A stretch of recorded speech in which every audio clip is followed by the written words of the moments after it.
Hey, good morning, everybody. Yeah, what's shaking?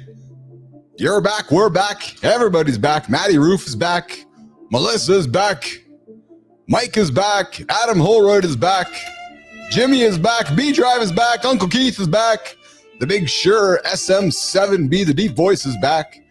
What's shaking, nation? Good morning, welcome back to Mornings in the Lab with Keith, Johnny, and friends. Every single day here on the big network, the Mornings in the Lab live network. Right here on YouTube, LinkedIn, and X. Just get myself organized here this morning. Yeah. Man, did we have a huge show yesterday? Holy. Okay, R-rated show. Yeah, just got to put it up. Just a holy ball was that a huge show yesterday. David Meltzer joined us, the Jerry Maguire guy. Yeah, he was here hanging out with us yesterday. A lot of you guys showed up. A lot of new listeners to the show yesterday. Long-time listeners, first-time callers. We had Global join the show. We had Michael Lazaro, the Vegas movie guy, yeah, on Tubi. American Mafia, if you guys are looking for something. Hey, speaking of looking for something, to all my folks who were chasing down the Howard Stern journey, the guy's canceled. New home, Mornings in the Lab. Yeah. Oh, no, I didn't say he was canceled by culture. No. Sirius XM is not renewing his contract. Let me be clear. Not renewing his contract. So I'm inviting all the Howard Stern listeners over here, but not the woke ones. Yeah, I'm just going to put it out there. Yeah, don't want the woke ones. No, I want the reasonably sensible folks that want to have a conversation. So if we don't agree or disagree, that doesn't mean we can have a conversation. So if you're a Stern fan, get your ass over here to Mornings in the Lab with Keith, Johnny, and friends, and we're going to have a conversation and hang out with us. Not going to be left, not going to be right. We're going to have left conversations. We're going to have right conversations. We're going to have middle conversations. We're going to have every kind of conversation. Yeah, whatever your skin color is, whatever your gender is, whatever your beliefs are. Let's talk about it. True story. Lady Drew joined the show yesterday as well. Oh, yeah, good times. Hey, coming up today on the show, we got a dude, funny enough, Jeff Glauser was supposed to be here yesterday, but Jeff introduced me to David Meltzer, and I'm suspecting somewhere on the chain of just guest availability, I was fortunate that Glauser was able to move his date to today. So we're very, very grateful that straight from jail cell to comeback king to prove that the climb from rock bottom can be a substantial situation. And Jeff Glauser is here to hang out with us this morning in the lab. Deep dive, we're going to unpack the gut-wrenching moment I fired my best friend. Actually, I did it a few times. Yep, fired a few people that were quite close to me. True story there. Tough. We're going to talk about it coming up on the show. Morning Loop. The Morning Loop used to be 50 minutes, but it's now 30. I see you, Glauser. I see you there in the green room on the horizontal side. We'll get you there on the vertical side as well.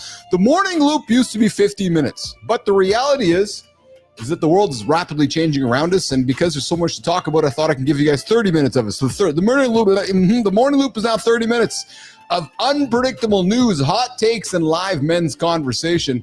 That's what we have going on there today. Hey, Jimmy, my script is not formatted properly, buddy. Right in front of me here, we missed that out here. So if you can fix it up for me, that would be very helpful.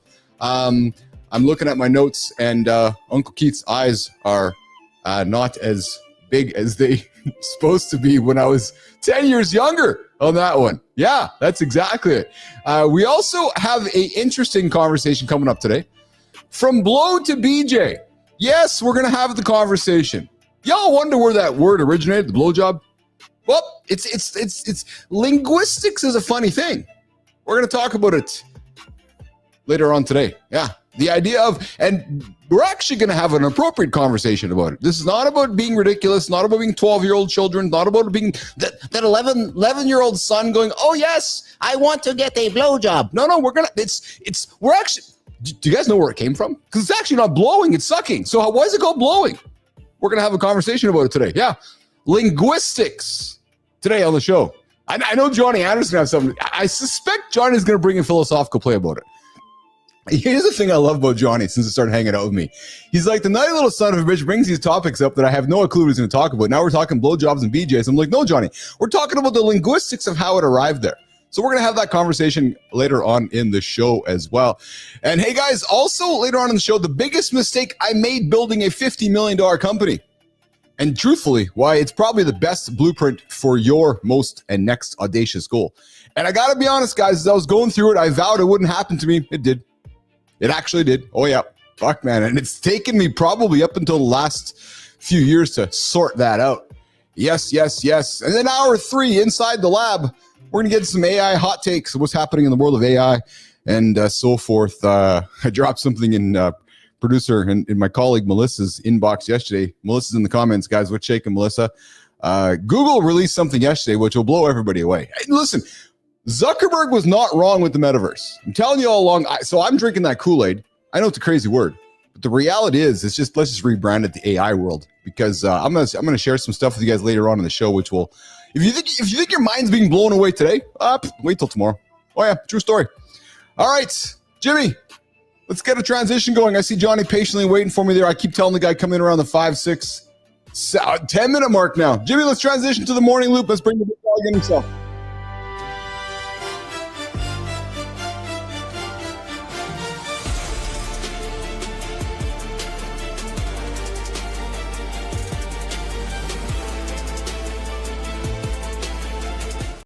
Oh, brother. How are you, pal?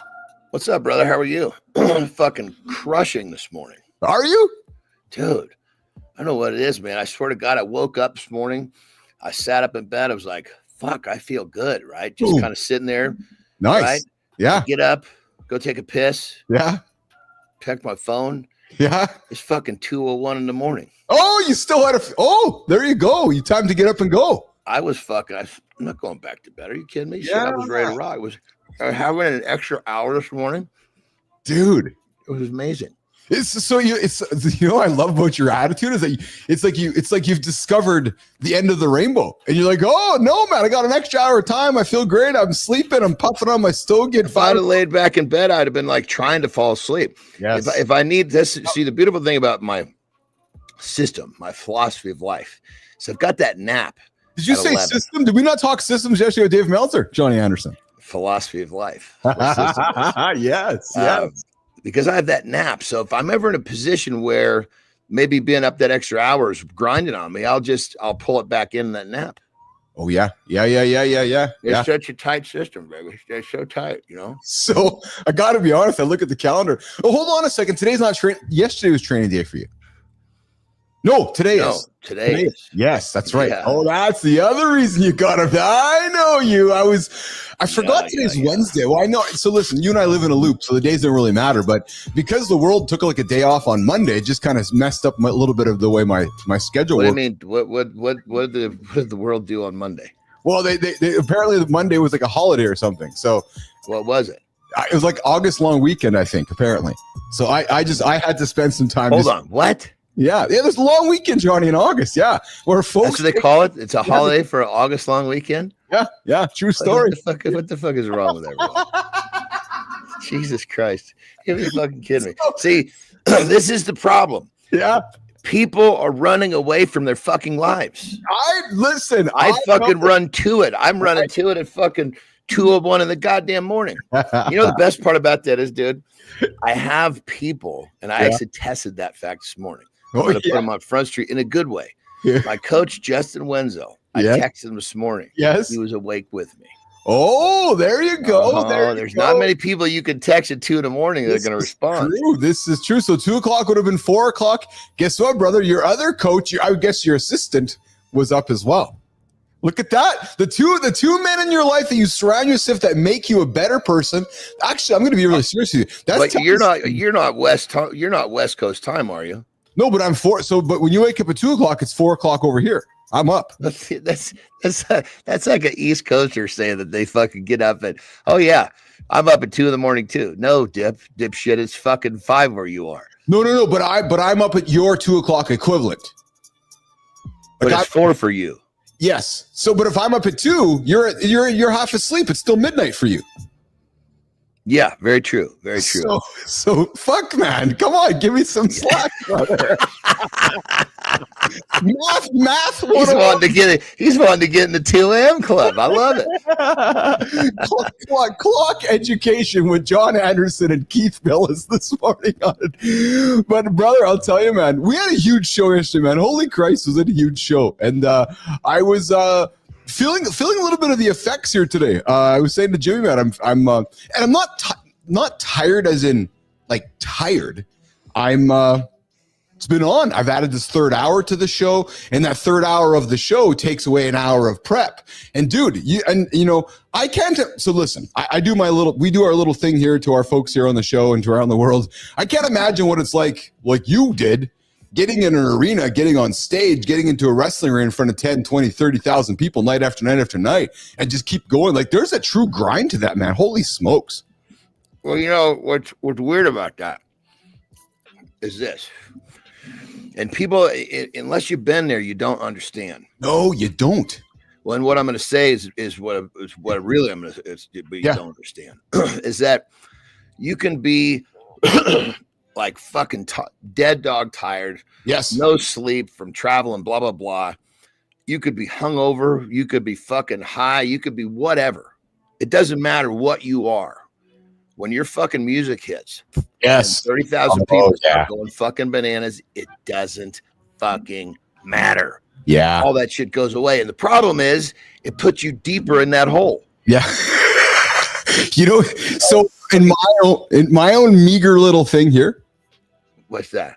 I will tell you that right here, literally right here. Yeah, it's the same thing here. So we've got this new countdown on the show, and we put it on. I have not been paying attention to what it is first. So I plot and what happens with me, Johnny, my glasses go on, my headset goes on, and it's like my hat goes on, and it's like maybe character comes out, right? The show persona, right? Well, the moment Jimmy puts that countdown on, dude, if anybody saw me back here in the studio, I'm jumping up and down. Like I'm all of a sudden, it's like, I can only imagine it's like you behind the ring before you're getting out stage. It's like, it's go time, right? It's fun, man. And like you said, unless you know it, I had a conversation with Lauren yesterday. She texted me at 11 o'clock my time, which would been 9 o'clock your time. And she's like, how's it going, baby? I'm like, not too bad. I'm in the gym now getting my lift in. She goes, holy smokes. She goes, you've been up for 7 hours already. I go, yeah. I said, so I've already entertained for 3. I've got 2 hours of a workout in. I'm getting my second workout in. And I'm just going to put it out there, Johnny. There's fucking too many people out there who can't even get up for a minute. Yet it's because they're not inspired with what they're doing. Now, imagine what you're saying, brother. Check this out. Imagine what you're saying. But as you're getting fucking called into your staging area, so to speak, where you put on your glasses, all of a sudden, fucking boom. Here comes a fucking camera in your face. Oh, that little fucking red dot is fucking blinking, which means it's fucking live. Oh, yeah. I mean, we got live here, but That's it's just fun, like, man. It's a different fucking ordeal. Hey, real quick, I just got to tell everybody, and because Keith's been making some really cool shit with AI. Right. I just got to be fucking. I'm going to put it out there. I know I'm not on chemotherapy. I do not have cancer. That's just the fucking character he created for me that looks that way. He calls it John AI. That's chemo John. That motherfucker looks like he's all sucked up and on chemotherapy. So that's the chemotherapy guy. I was reworking my prompts yesterday for John AI, and I was tell AI, listen, swell that motherfucker up. He looks like he's malnourished. So listen, we're talking peptides on the show the second hour, and I think we give him some fucking testosterone and swell his ass up.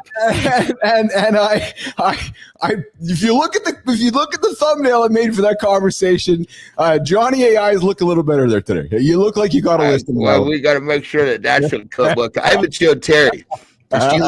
She looks. I showed her my phone. She looks at the phone.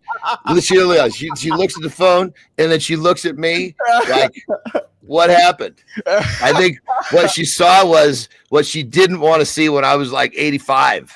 Well, and I put one thumbnail out with this yesterday, so last week. And truthfully, man, I know you know, right? Because I know you're like me. You grew up having this fun.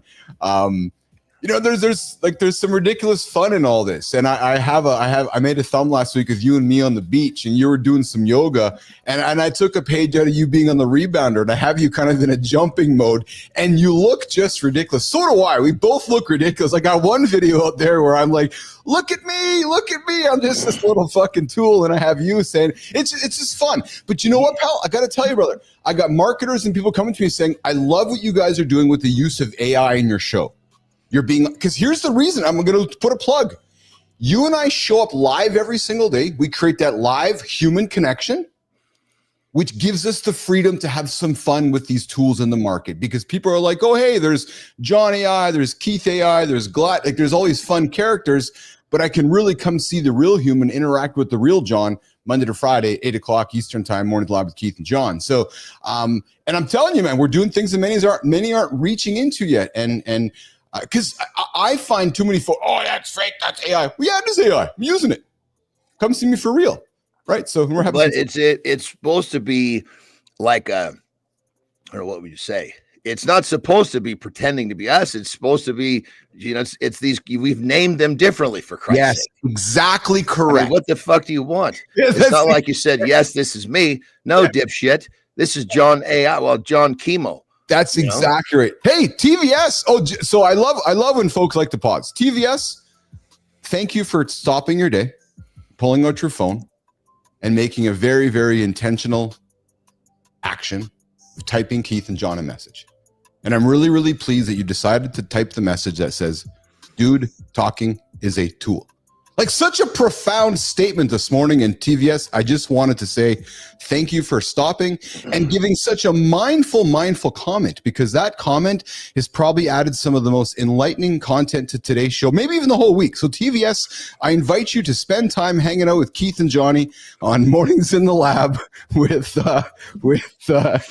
Keith and John. And hey, TVS, you can even join the show. I dare you. TVS, call me. Yeah, right now, 431-300-3005. TVS, if you call, you better bring some good shit. This is right. Valued time here. That's exactly. Hey, check this out, brother. You'll be proud of me. I was basically using chat, and I was like, okay, we got a men's show. What do men want to talk about? We got this extended loop, which I kind of love that, because this loop is named after me. I love it. Yeah, it is. You're out. Yeah. Oh, you know what's funny is I was making some AI content with Johnny AI regarding the morning loop stuff. It's not ready for today, but it's going to fucking make you howl, man. Yeah, you'll love it. Go on. So I was asking chat. I was like, okay, we got this extended time. What is it that men want to talk about? Yes. Yeah. And we, for the most part, we covered it, but I think maybe we got to go a little deeper into it. Like, one of it was relationships. Yes. But then there was all these subphylums. Like, one of them was like how to, God, what was it? But basically, like, different methodologies to get along with your wife, or, of course, then there's always the ones you ask it a couple of times, it starts getting dirty, how to manipulate or control your wife or shit like that. But I'm thinking to have conversations about tools that can help a dude manage in his relationship would be helpful. I love that. Great content. It's funny that you mentioned tool the same time Jimmy brought up Marty on the stage. I don't know if that was a coincidence or if that was just a yeah, Jimmy, terrible timing, Jimmy. Yeah. What's going on, Christopher Martin? What's up, man? Hey Johnny, I'm gonna give Keith a class on how to handle the trolls. I'm pretty good at that. Hey Marty, did you listen to Meltzer this morning? I actually didn't. That was okay. We'll cut that part out. That was prep for the show, babe. Prep for the show. I don't want to lie. But I did listen to him yesterday morning. That's actually crazy. Sullivan just hit us with a couple of bucks. Thank you, brother. Thanks, Mike Sullivan. I appreciate you, brother. Thanks, Mike. Oh, hey, speaking of the community, Johnny, you left yesterday, and who are you working with that we know? Oh, Benzie. Benzie wants to connect with you again. So if you don't have his number, you got to connect. Or if you have, I gave him fucking red carpet service. I mean, he's got my fucking right hand man's number. He's got my number because he came in off the show. I was like, okay, I'm gonna fucking take care of him. So yeah. Well, listen, I'm just doing your job as your assistant, man. Just being my assistant. So hey, guys, imagine this. Imagine you're a successful professional. You've got your career mapped out, and then bam, life hits you with a 1, 2, 3 punch. divorce papers, 2 layoffs in less than a year. And the guy spends 6 hours in a jail cell. Yeah, true story. We got a guy coming up on the show here today. Jeff Glauser calls it Act 2 of his screenplay. We're going to dig into his story to show you that no matter what happens, there's no reason not to get back up and get after it again. Now, guys, I was fortunate to meet Glauser a few weeks ago. Him and I had coffee. Meet had great vibes, and I said, dude, you got to come hang out in our show. And true story, actually, it was Glauser that introduced us to Meltzer, even though I had met Meltzer through Adam House a little bit. And actually, Glauser and Meltzer had booked both yesterday's show together. But Jeff was kind enough to move his date aside for David Meltzer, so we got him coming up here today. And then, guys, later on in the show, the hardest decision of my life, I've done this a couple times, guys. I've actually fired my best friend, and I've fired people that extremely close to me. Johnny, I know you've been in business. Have you fired some folks that you've had to let go that really, really close to you? That's hard, dude. That's really hard. You know, I mean, when it comes down to it, it's like now, like perfect example, my peptide company. Yeah. I have one of my friends is a partial owner. Yeah. Okay. Yeah. But when we started this off, I said, because it's here, I'm really what I'm explaining is now I'm smart enough to make sure that that shit doesn't happen. Yeah. When I was younger, I didn't. So basically I said, look, dude, you know me, we've known each other. We used to travel together. We were on the circuit together, Strongman. I said, you know me, you know what this is all about. He goes, listen, he goes, I know what I'm getting in. I know what's coming. I know what I'm getting myself into. And so I said, okay, perfect. So this is, you know, when I do what I do in business, this is different than friendship. So like when I'm chop, you got to be chopping with me. And he's like, yes. I get it. But what I did was I said, look, I'm going to handle this. You're going to handle that. So we are in 2 separate fucking arenas. That makes sense. I can ask him for help or he can ask me for help, but his job is his job. My job is my job. And of course they cross, but it's me pitching him something, him pitching me something. It's one of those things where the only way it wouldn't fucking work is if he just shit the bed, which he's not going to shit the bed. He's a successful dude. So that's, I mean, as we get older, we realize, okay, yes, you can involve friends in business, but you got to fucking set it up properly from the start. Yeah. And Marty, that's my advice to you, brother. You know, as a young man growing up and starting companies and, you know, working yourself through your journey in life, when you work with somebody you love, a best friend or a brother or business, clearly identify. I'll tell you guys, and obviously it wasn't Maurice that I fired, it was some other folks, but, and we'll get into that in the second hour. It was the moment, Marty, I've told you the story before. It was the moment that Keith and Maurice sat down and clearly defined our roles. Mm-hmm. And it was a clear definition. It was, no, Keith, you're going to worry about the front of the bus and revenue coming in. I'm going to worry about the back. Once we had that chat, Johnny and Marty, there was no turning around, stepping back going, hey, Marty, why the fuck is the back this way? And there was no Maurice going, why the fuck is the front this way? It was an immediate respect. And then an accountability around holding each other accountable. No different than called, brother. It's a system. Yeah. That is a system, yes. But here's where I think folks get difficult is holding each other accountable. Right. There's when Maurice would call me out and say, what the fuck, man? And I'm like, 100%. And that's where there was days we wouldn't talk. Yes. And you know, the people in my world, like, oh, you and Maurice are fighting. No, we're going through it. We're no different than a relationship. But you know where it always came from, Marty and Johnny? A place of such strong respect. The same respect amongst the three of us here. And if you can have respect, I believe you can solve any problem with your business partner. Well, it's like with Mark. He's the younger one of the group. Yeah. There was one, I can't remember what the topic was, but he hit me point blank with a question that I really didn't want to answer yes to, but it was my duty to do so. You remember that, Mark? I can't remember what we were talking about. You said, you asked me a question like, fuck, well, I mean, fuck, it's only been a year, somewhat recently, you know, but you're right. It's like we were talking about something and you were like point blank, you think I'm this? And I had to fucking pause and say, oh, I said, you think I'm insecure. Oh, that's right. That's right. We were talking about chicks. And I was saying it was kind of a small section of insecurity. It wasn't just a general insecurity. It was right. You're right. Yeah. Something along those lines. And it was like you said, you asked me a question. I'm like, fuck, man, I really don't want to answer this question. I could have just, if I didn't give a shit, if I didn't care about you, I could have just fucking kicked that under the rug and nobody. But I said, look, unfortunately, right now, and you're where you are in life, yes. And, you know, obviously it was hard to say it, but it's my duty as someone who cares about you and loves you to be honest.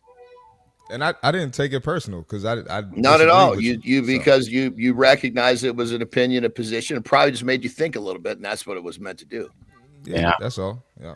Hey guys, you ever wondered why a word that clearly involves sucking is called a blowjob? Well, today I did some research. True story. Marty, get that smile off your face, brother. Because the answer. I heard you talking about it at the beginning.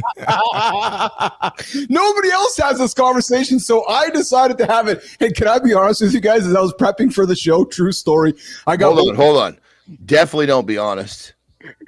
No, I'm never honest.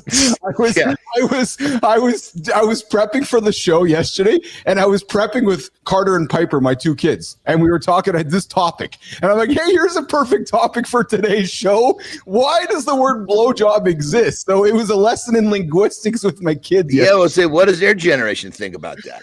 Well, exactly. So, Carter thought it was a perfect conversation to have. Carter just turned 18, so we'll leave that on the table over there. So, so we're gonna have that conversation coming up later on in the show as well. And then, hey guys, I'm gonna make some admissions here that and here's something you probably don't expect someone who's built and sold a $50 million company to say. I screwed up. Man, I screwed up big time, and I'm going to talk about it. I'm going to share some vulnerability later on in the show. I'd suspect maybe the biggest mistake I made as I was going through that journey in life. And then Johnny, I found some awesome stuff here, dude. How GLPs are secretly protecting your brain while you lose weight. So that GLP thing is if it's a tool. Yes. If it's used properly, it's okay. Yes. It's just like a gun is a tool. It's a tool to protect yourself. Well, you fucking shoot yourself, it's really not working. That's what a GLP is that they don't it's demonized because it's not used properly. Yes. Yeah. I can't disagree with you. So we're gonna have so that was loaded up, Jimmy, for our first segment here. But I'm gonna push that a little back in the show here. I see we're coming up to the bottom of the morning loop. We got Jeff Glauser patiently waiting for us. TVS, what's the GLP? Johnny, you want to quickly give that definition to our community? I'm gonna give a shout out to the community in a quick second. Johnny, definition of a GLP. Just think of it like this: it's gonna slow down your gastric system, everything from appetite to gastric emptying. So it's think of it like that. It's just everything in your digestive tract gets slowed down. Yeah. And so if it's already slow because you're overweight and you're not moving much, that fucker may just freeze up. And that's where people have big problems. Well, and TVS, so when I purposely prepared for this segment, the segment was actually, and here's where I get frustrated, right, Johnny and Marty, is that the world of quote unquote typical Western media is they use the brand names. So this whole discussion was based around Ozempic or Wegovy, and I'm like, no, or Ogilvy. I'm like, no, we're not gonna. I don't want to go there. I want to talk about the peptide itself, like the components of it, not the brand name. Like I don't want to talk Coke or Pepsi. I want to talk cola. Well, it's totally. Right. So GVS, a TVS, GLP, the brand name is in the world today. It's essentially Ozempic. So we're going to have that conversation later on in the show. Hey guys, I see you guys active in the community here. You guys are awesome. You can join the show live with us right now or in the Mornings Live community. To join the show live, I encourage you, I invite you, I ask you, 431-300-3005, phone, text, or leave a voicemail. Yesterday, Lady Drew called in, Global called in, Michael Lazaro called in. And if you guys don't want to make a phone call, please say hi in the comments below. We got Melissa actively in the comments. We got Jimmy there in the comments. We got Matthew Roof from Kindness Rising, who gets up after every single day here at 7:30 Eastern time, right here on the Mornings Lab Live Network. He's in the comments as well. We got Global. We got B-Drop. We got one of our community leaders, B-Drop, Bernard, down there. You guys looking for some bee information? Go check out Bernard's YouTube channel. He is all about bees, and he's got some really cool stuff out there. TV5, I'm so glad you're sticking around with us. I appreciate you guys hanging out with us. We are going to continue moving the show around. Jimmy, let's get to the transition for center stage, and let's bring in our first guest of the show. This is where I take a piss, correct? You got it, brother. We'll bring in our first guest, Mr. Jeff Glauser, this morning on Mornings in the Lab with Keith, Johnny, and friends. Let's do it, Jimmy. What if your biggest breakdown was actually your greatest breakthrough waiting to happen? Most men hit a wall where everything they've built seems to crumble at once. Career setbacks, personal failures, moments that feel like the end of your story. History shows us that the most powerful transformations don't come from sudden inspiration, but from small, deliberate choices made in our darkest moments. One decision at a time, one day at a time. Meet Jeff Glauser, the man who turned rock bottom into his business. He helps vision-driven leaders turn powerful comeback stories into momentum for influence, income, and impact. The question isn't whether you'll face adversity, but how you'll use it to write your next chapter. Your comeback story starts with today's choices. Make them count. This morning, we're joined by Jeff Glauser, founder of Brand Scribe, the man who's collected more career hats than most people collect coffee mugs. We're talking journalist, screenwriter, professor, sales trainer, and now a brand messaging coach. The guy makes career pivoting look like an Olympic sport. Jeff specializes in working with everyone from retired athletes to startup founders to screenwriters, helping them package their life experience into powerful narratives that open doors and create momentum. And unfortunately, guys, I just got to throw it. The guy is a Philadelphia sports fanatic. So I'm sure him and Marty are going to get along. Who unabashedly sings off-key to cheesy 80s songs. Jeff is going to fit in just fine this morning. Nation, I invite you to put your hands together and welcome in our friend this morning, Jeff Glauser on Mornings Alive with Keith, Johnny, and Friends. What up, Keith and Friends? Hey, listen, I'm the poor man. I'm the poor man, Keith and Friends. So I don't have my cigar. I got my little cheap vape. I got my cheap sunglasses. I'm feeling it. So I'm just trying to be like you. And what an incredible transition from blowjobs with your kids to me. So I can't think of a better way to start the morning. So let's. You're only gonna find that here, Jeff. That's it. Yeah. That's it. So Marty, he's in Philadelphia. You're in Maryland. Do you have any sports conversations or rivalries you want to get out of the way, Marty, right off the bat? Let's do it. I can't really talk. They just won the Super Bowl, so and we just traded one of our good receivers. And but the basketball teams, the Commanders. Oh, okay. Yeah. The Sixers and the Wizards both suck. So yeah. We weren't supposed to suck, though. At least your plan was to suck. So you're right on track. No, we're not talking sucking and blowing till later on in the show, guys. So, exactly. Maybe you really blow and you don't suck. We still have to figure out the semantics there. Glauser, you and I had coffee a few weeks ago, and I kind of said there's some craziness happening in the morning show. There's a circus happening here, and you've been witnessing from the outside, and I don't expect you paid me. I don't expect you paid attention before the show, but was I right? Is there craziness happening on the show? I love it. I'm an off-kilter kind of guy, so I feel like I'm with my people here. So there you go. That's awesome. Mm-hmm. So guys, in 2019, this guy spent 6 hours in jail. Jeff, for littering. Dude, it wasn't even a cool reason. Well, you know what's funny you say that is I was caught speeding. I worked one day quick story. I was working for a company delivering groceries in a van, and I got a speeding ticket. I'm like, what a waste of a speeding ticket in a fucking grocery delivery van. That's actually as bad as going to jail for littering. Yeah, and it wasn't even on the spot. It was 2 weeks later at my doorstep. Whoa. The cops are there saying, "Are you Jeff?" I was like, "Yeah." I was like, "Well, really? Step outside. You're under arrest." Yes. There was a warrant for me leaving a mattress by a dumpster. It wasn't even like a malicious littering. It wasn't even like, yeah, fuck it, I'm going to throw this thing out of my car window. It was good intentions. But what they say about the best laid intentions there. So, but those are the vibes that I was sending out to the universe at that point. So looking back in hindsight, I can't say that I was surprised because I was playing the victim role. And the more that you play that role, the more that the universe adheres to your request and says, all right, well, here's more of it. And that's the end result is me sitting in a jail wondering how the hell did I get here and why was it so lame. I mean, I could have punched somebody in the face. I could have just kind of made a mockery and just ran nude onto a field and become a legend. But no, I left a mattress by a dumpster and then got picked up 2 weeks later and thrown in jail. Go figure, right? Well, so I will tell you, our audience enjoys the idea of a transformation. I think society does for the most part. And you clearly have had one.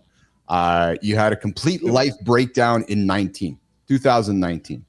Divorce, layoffs, jail. Jeff, let's get into before 19. Because I think that's often where people don't really spend much time in is the moments leading up to the moment and then the moment behind it. Like you just wake up and it all fell apart. There was a journey and there's a path along the way. And where were you sidestepping, Jeff? And where do those sidesteps happen when you reflect upon it now? And maybe those lessons can teach somebody who's going through it right now.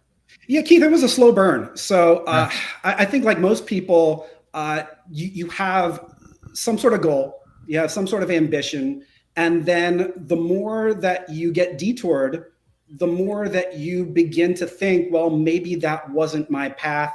And maybe I'd have to adhere to societal standards. So my beginning was, well, growing up, I wanted to be an athlete. By the time I got to high school, I realized it wasn't genetically in the cards. I was a little too slow, a little too winded, a little too short. All the things that don't really make up a future athlete. But I figured the next best thing was to write about it. I discovered that I did have a talent for writing.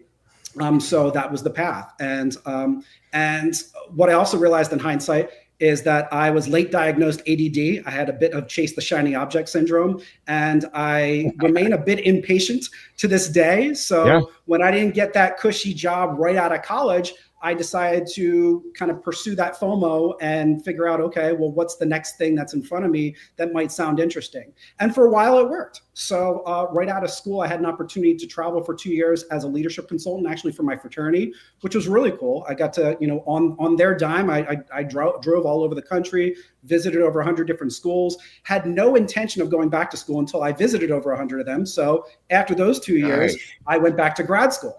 Well, I didn't want to go back to grad school for journalism because that felt redundant and I wasn't going to be, a teacher or anything. Well, spoiler alert, as you had mentioned, I became a teacher.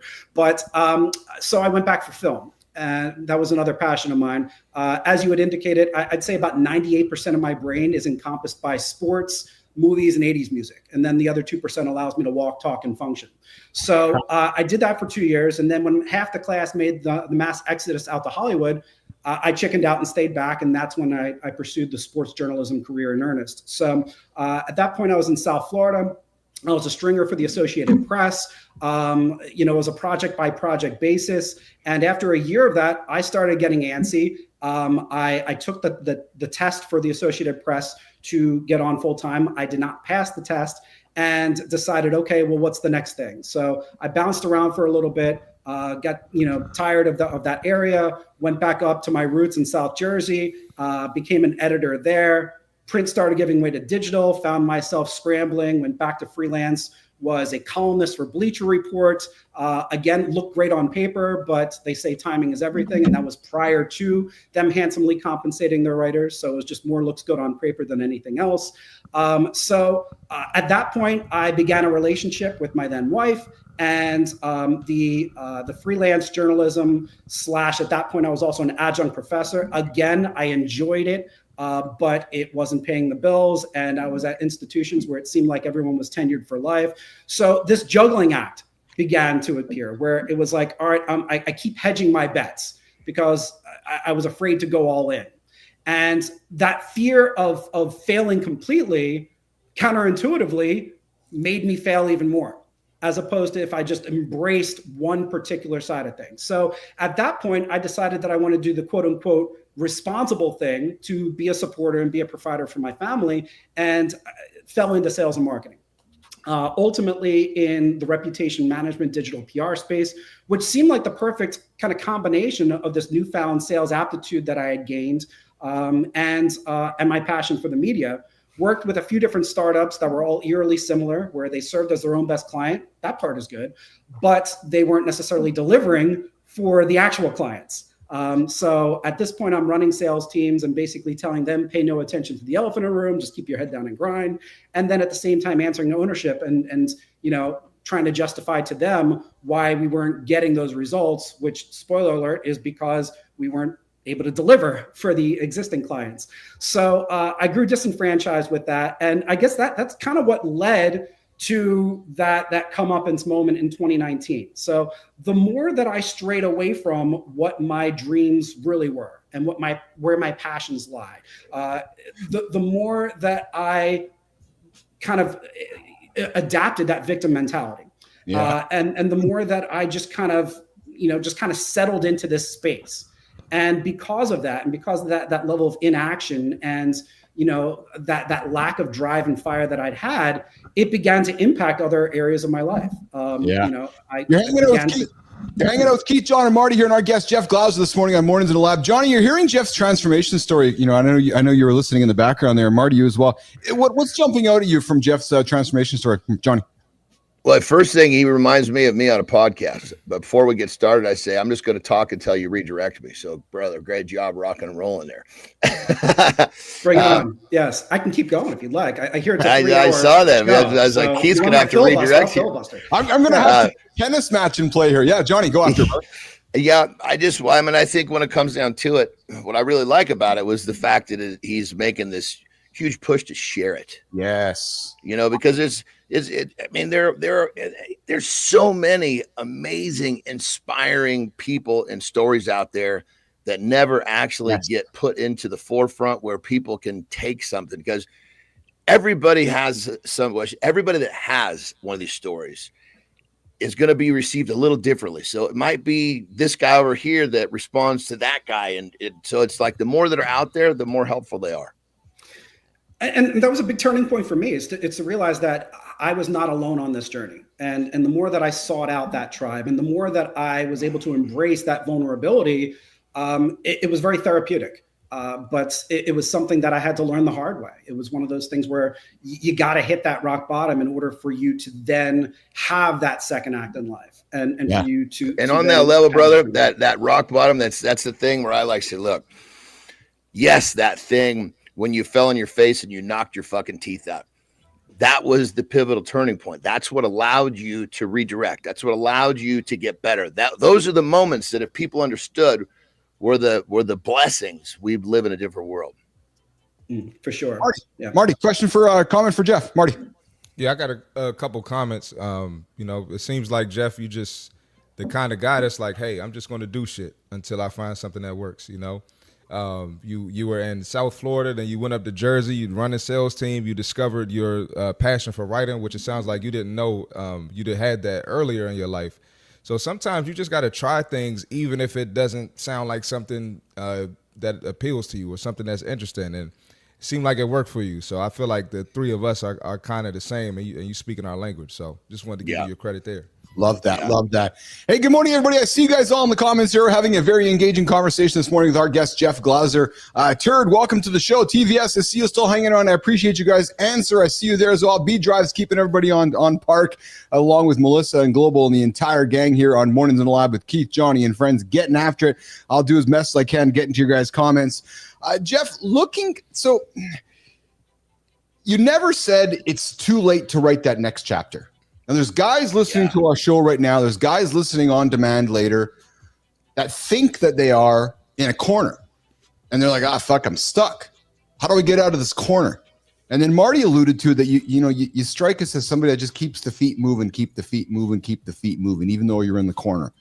Is it as simple as that, Jeff Glauser, that even though you feel like you wake up, you're stuck in the corner, you got to keep your feet moving? Yes, but, and there's a big but, simple is not easy. And it's a big misnomer. Is to get to simple, you need to go through the challenges and the hardships and all of that to essentially revert back to the basics. So for me, I was always overcomplicating the damn thing. And you had mentioned as far as that 2019 kind of turning point, that rock bottom, for many people, for obvious reasons, they would say, 2020 was a turning point moment. For me, it was a blessing in disguise to have a year head start. It allowed me to prepare for the shitstorm that the world was dealing with a year later. But when I really discovered that it was time for me to get my shit together was not necessarily the two layoffs that you alluded to. It was not necessarily even the jail time that I had, because for the next couple months after that, I was fighting it and saying, this isn't fair. And I need to do something about this. And, I'm like, John Cougar Mellencamp. I fight authority, and authority always wins. And it wasn't until I woke up on my 42nd birthday to a panic attack. That was it. That was like, all right, I need to do something. I've got two small kids at the time that were counting on me to get my shit together. It was the beginning and the end of my marriage. And I essentially took an audit of my life internally and externally and had to figure out what I needed to do to get back on the right trajectory. So what I decided to do was take stock of all the different things that I could do each day. And I know I've heard you guys talk about your morning routines, and and that was a big thing for, big starting point for me. So I originally came up with 24 different things that I felt were essential each day for me to do. And I ranked it from 0 to 5 as far as how well I did it. In other words, guys, I completely overcomplicated the damn thing. Dude, I was gonna say, brother, you're going against my vibe there, man. 44. Too, man. I'd say fucking 3 would be too much. Yeah. Well, what I wound up doing. Actually, here's the thing. I'm sorry to interrupt. We're learning it's actually 1. And Melter reminded us. I love what Melter said. I was thinking about this yesterday, Johnny, for so long. He wakes up with 12 hours of his day already taken care of. And to everybody listening in the comments right now, think about that for a second. Like, his 12 hours are already accounted for. He's like, yeah, 8 hours I got to sleep. Boom, I'm going to live longer if I sleep that way. And then I got a few hours of mental work, physical work, and then some prep work for my day. Okay, great. Now I get the rest of the 12 hours, which are fun and free. And with that mindset, is that ever magical, man? Because if you adopt that mindset where half your day is already taken care of, dude, you're going to live a long, prosperous life. Because you're not thinking about it. Exactly. How much energy are you expending just trying to think about what the fuck you want to do next? Yeah, well, that's because those are people who don't have systems. Yeah, systems thinks for you. Mm-hmm. Yeah, for sure. So ultimately, I whittled it down to 10, and instead of ranking it, it was either I did it or I didn't do it. And it didn't matter how much of it I did. It didn't even matter how well I did. It was one of those things where for years, again, I had that monkey brain. I was always hearing, oh, well, meditation is great. All right, well, how the hell am I supposed to meditate? I've got a million different thoughts in my head at once, and you want me to meditate for 15 minutes? Forget that shit.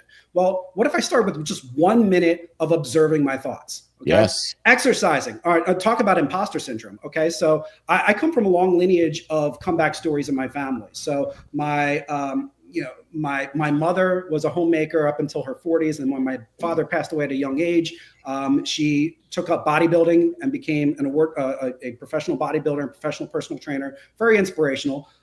Meanwhile, I am, I'm here, this aspiring athlete as a kid with a full gym in my basement, but I had 100 channels up in my living room, and that was far less painful and far easier. Well, I had fits and spurts, but what if I just simplified it and said, all right, you know what? I'm going to exercise for 5 minutes. All right. I'm just going to go. And Dave talks about this as well, too. It's like, what if you just drive your ass to the gym? And if you want to drive back, fair enough. Yes.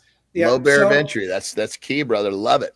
Once you're there, though, the momentum builds. It's like, well, I'm already here. I might as well do 10. Well, what about 20? What about 30? Now you're building up some steam here. So started with that. And then that same mindset really just kind of matriculated over to these other things. So it was one of those things where when you lower the bar ridiculously low, almost to the point where it's like, why should I even, set that as a goal? Because it's silly.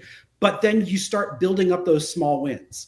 And you start building that chain to the point where after a few months, if I went 10 for 10, if I wasn't guaranteed to have a great day, I was at least guaranteed not to have a bad one.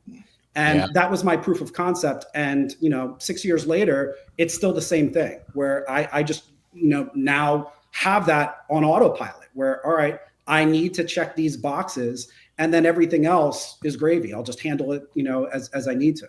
So let's fast forward to today. Yeah. What are you for 48? 47? Yeah, 48. 48. Yeah. So 48 today. You've been going on your journey. 19, you hit that panic attack. Do you have a daily non-negotiable routine today? Or being honest and being candid, are you still figuring it out?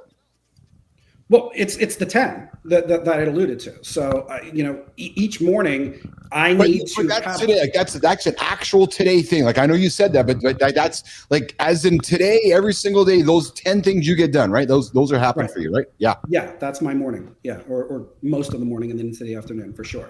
Yeah. And you do not negotiate away from that, Jeff? No. I was listening to Dave talk yesterday, and I mean, I like to collect mentors for sport, and he's been one of my favorites. And he talks about you don't get what you want, you get who you are. Yes. So and that was such a that's standards right there, baby. That's standards, absolutely. Yeah. So when you become the things that you are, when, you know, I became my habits, and that was the energy now that I'm putting out to the universe, where, all right, brother, if that's I skip so a good. day, forget it. That's so good, because I say this all the time. They say habits in 21 days. Great. You can lose that real quick. Habit becomes, you can keep it 21, then it becomes part of your lifestyle. It becomes a part of your lifestyle. You move forward. It becomes a state of mind. Once it becomes a state of mind, it becomes who you are. It's no longer a habit. This is just how you are. You are not a guy who goes to works. You are the guy who does this, that, and the other. Period. There's no habit. It's just your standard of life. Mm-hmm. Well, and this is like habit has to migrate all the way to that point where this is who you are. Well, yeah, because Johnny, it's at that point, it's not a habit. It is who you are, right? And I love that you said that, because to me, a habit is something that is it's such a dirty word to people. It is, and when it's a habit, it's like you have intentional awareness to do something. No. Yes. When you brush your teeth, you just do it. There's no thought. It's just something you do, right? It's just part of what you do. So I like that you've reframed it that way. And that's where I get, let me get 20 seconds of frustration. And that's where I get frustrated with business leaders and CEOs and guys that are starting their businesses or going through business that are like, oh, so you guys do a live daily conversation? Yeah. Well, why? Why don't you? Aren't you up having, like, why wouldn't you get up every single day, get in front of your constituents and have a conversation, then get on with your day? Because what a wonderful way to set the tone for your constituents, for your sales customers, for your employees, for everybody in the world, going, I'm up, I'm setting an example, I'm getting after it. And it's incredible to me, because people look at me and Johnny and Marty like, what are you guys doing? We're like, no, we're setting the conversation for our community every single day. We're being the leaders, actually. Yeah. It's incredible to me how many people still haven't gotten that, because you're up anyways. Oh, I got this. No, sit down. Doesn't even have to be for a fucking hour or 2 hours. 15 minutes. Start your day, because you know what it is. And you guys heard me a couple of days. This show is actually not about anybody else. It's about me, because I'm an addict. And the best way for me to beat my addictions is to get up and do something positive every single fucking day. And I do it with you guys having this conversation. Well, that's right. You're going to be addicted to something, good or bad. What's it going to be?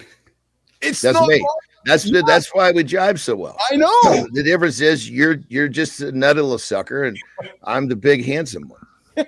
Oh, there he is. And Marty, you got to see this. This is like a beef between us, because this son of a bitch made these characters for us with AI.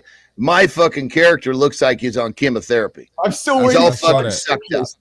You can see who's running those commands on the chat. That's for sure. I'm still waiting. He looks like he could be taking a fucking microphone, getting ready to go on a stage as a rock star. I'm this sucked up motherfucker. I showed Terry, and she's like, Jesus Christ, that's what you're going to look like when you're 85. That's why Marty hasn't given me his pictures yet. He's like, I don't want Bilous to make me look like some little fucking twerp or something. Yeah, he's going to look crazy, man. I'm going to be skinnier than your character. But I'll tell you right now, on that level, Keith, in all seriousness, I will take an addict who has learned to connect his addiction to positive shit over any time, because that right there is an addict has some of the strongest power on the planet. The question is, has he learned to use it for his benefit? To redirect his energy in the right spot, Marty. Yeah, I was just going to add, that's kind of similar to, I tell my clients all the time, you're disciplined. You're just disciplined to the wrong shit. Yes. Yeah. So you just got to change the shit you're disciplined to. You're disciplined to listening to your cravings. So you go to Chick-fil-A or, whatever it is. So we have those skills. You just got to flip them into the right direction, into a positive direction. That's all. Well, and it all comes down to, what do we practice? We get better at what we practice. If we practice listening to the wrong fucking voice, we get really good at listening to that wrong fucking voice. That's right. And that energy is contagious. That's why I love what you guys bring to the table, is that by kind of sharing with everyone what you're leaning into and what you're doubling down on, people realize, okay, well, they've been through this shit too. All right. They hit their share of balls. Yeah. All right. And it's validating, and that was the big thing that I was refusing to do. I let pride get in the way, and I was on my own island saying, all right, well, I got to overcome this massive obstacle. And I got to do it on my own, right? I'm the one that got myself into this mess. I got to get myself out of it, as opposed to leaning on my tribe. I like that. Yeah. I like that ownership you took, right? Which is, and that awareness of, holy Christ, I got a couple kids. I put myself in the situation. Only I can get myself out of it.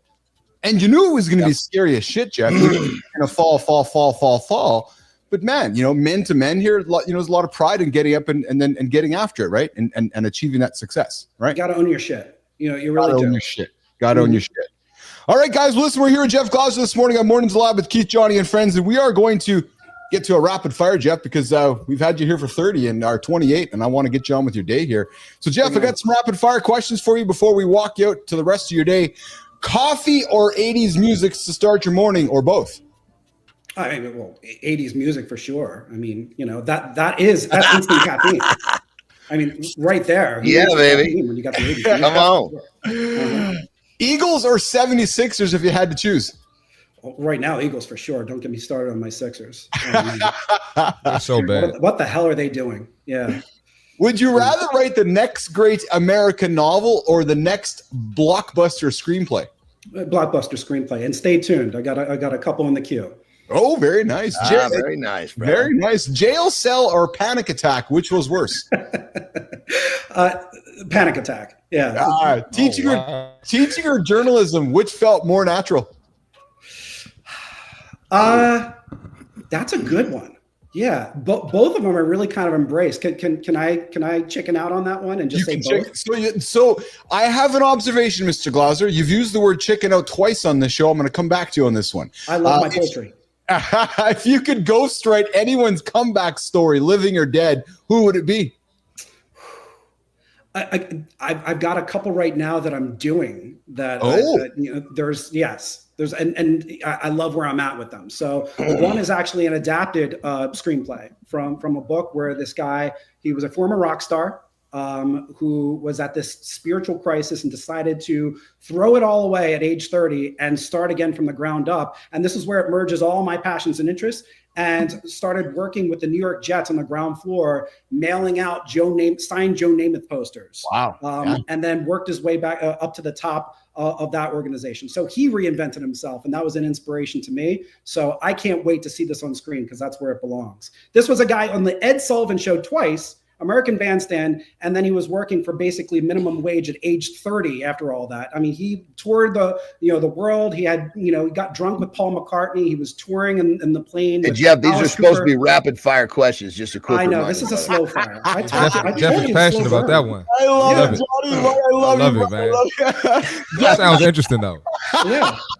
Stay tuned. Johnny's on fire today. Jeff, ears up for this one, brother. Complete this sentence. Every man's story needs more. Can't chicken out on this one, brother. I won't. Not an option. Not an option. Okay. An arc. It needs an arc. You can't just kind of go flat line. It can't just be, well, I was here and I'm staying at that same level. An arc. Okay. I like that. Yeah. Good answer, brother. I like that too. Yeah. And then finally, Jeff Glauser, if you go back to that jail cell for 6 hours and talk to that version of yourself today, what would you tell him about what was really happening in that moment? It's a deep one for you, brother. Yeah. I needed to allow myself to surrender to the circumstances.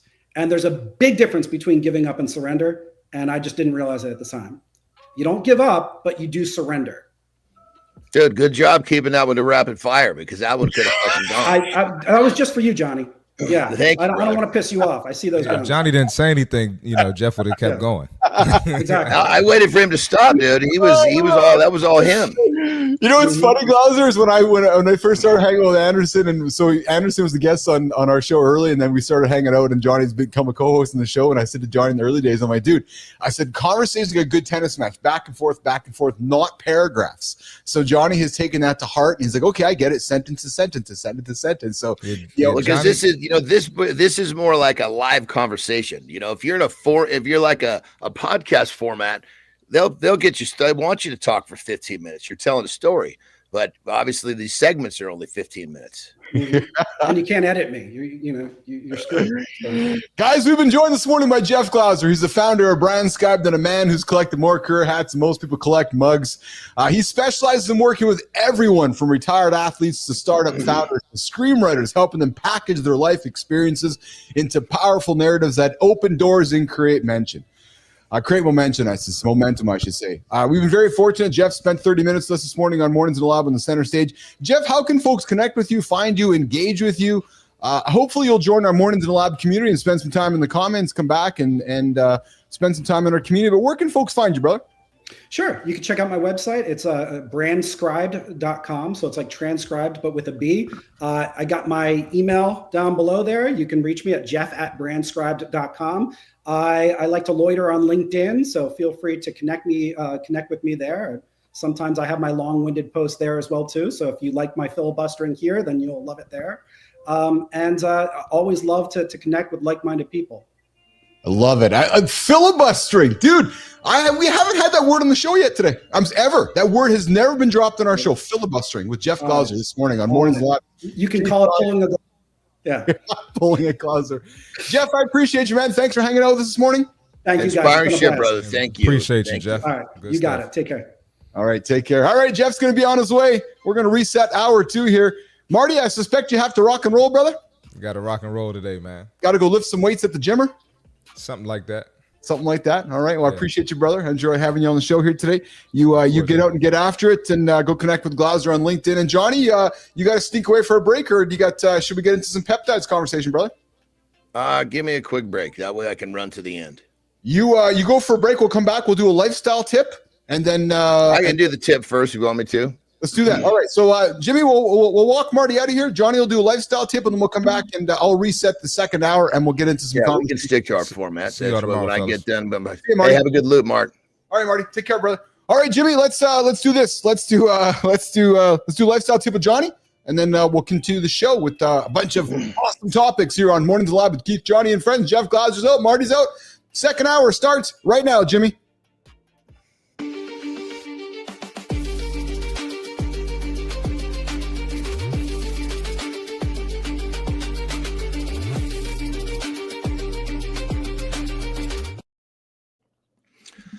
All right.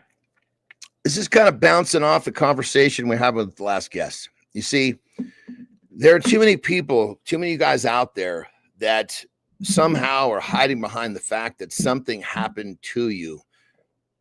That's why you're not getting what you want from your life. You see, the shit that you're blaming, these are your blessings. That thing that happened to you that took you off track was meant for you to negotiate, overcome, and get better. You see, life never gets easier. We have to get better. You can compare that to lifting an Atlas stone or a bench press. The weight never gets lighter. You have to get better. So the choice is yours. You're going to sit around and blame circumstances for you not getting what you want, or you're going to realize those circumstances were actually put you there to make you stronger, to make you better, so that you can develop the skills to get what you want. That's what it's all about. Rock and roll.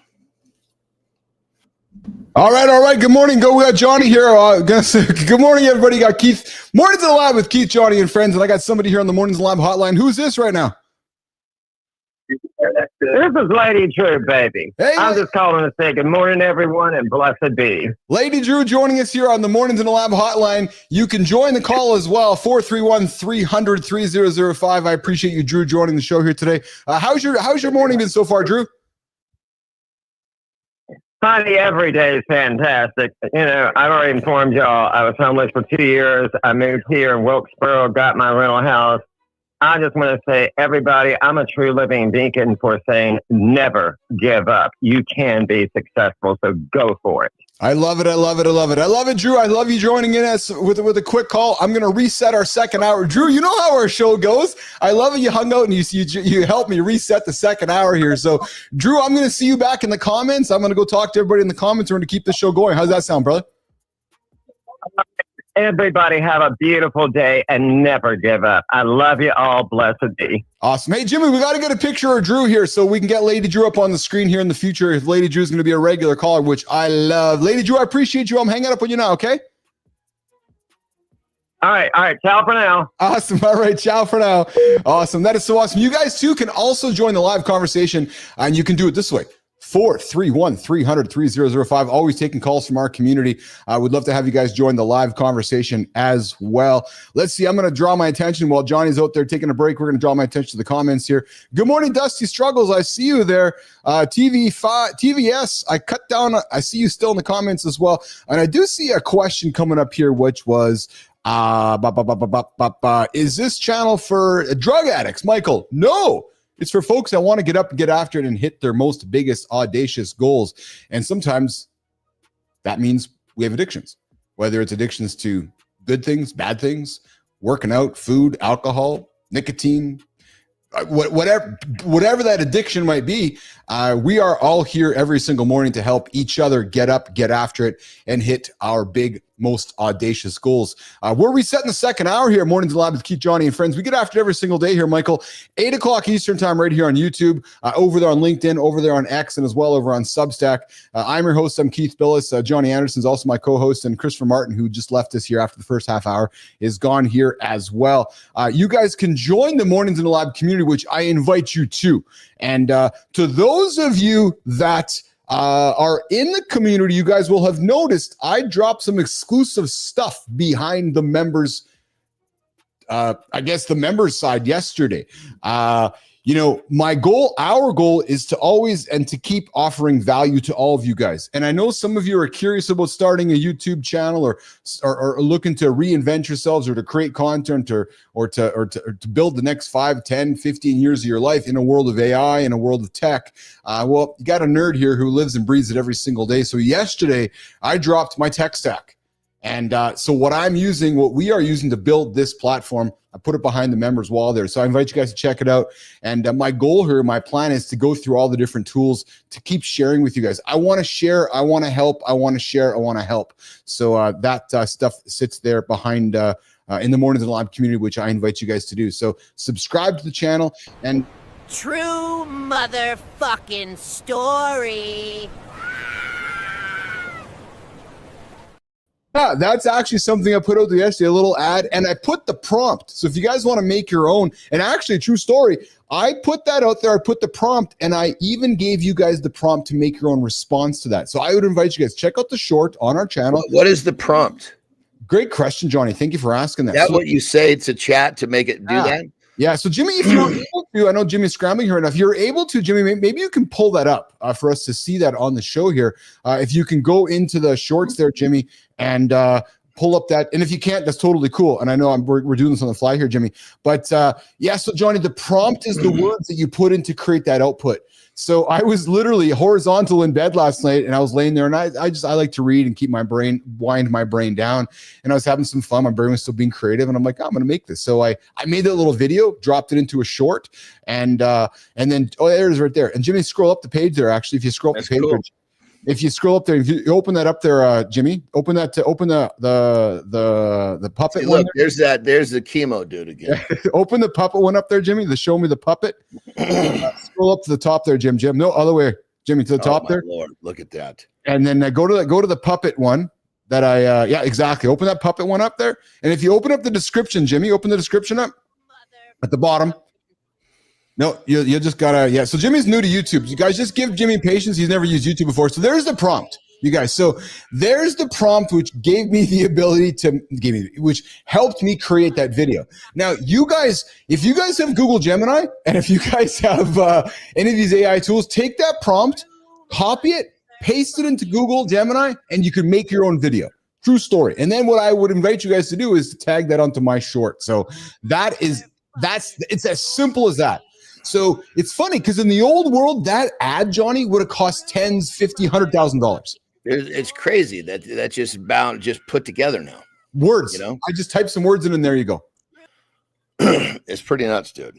Dude, I got to tell you, Marshall, I fucking love you. Because this is why our show works so well, because I was the guy here wanting to say, and I just couldn't get in there, and you're like, Glauser, good job being on a podcast talking nonstop.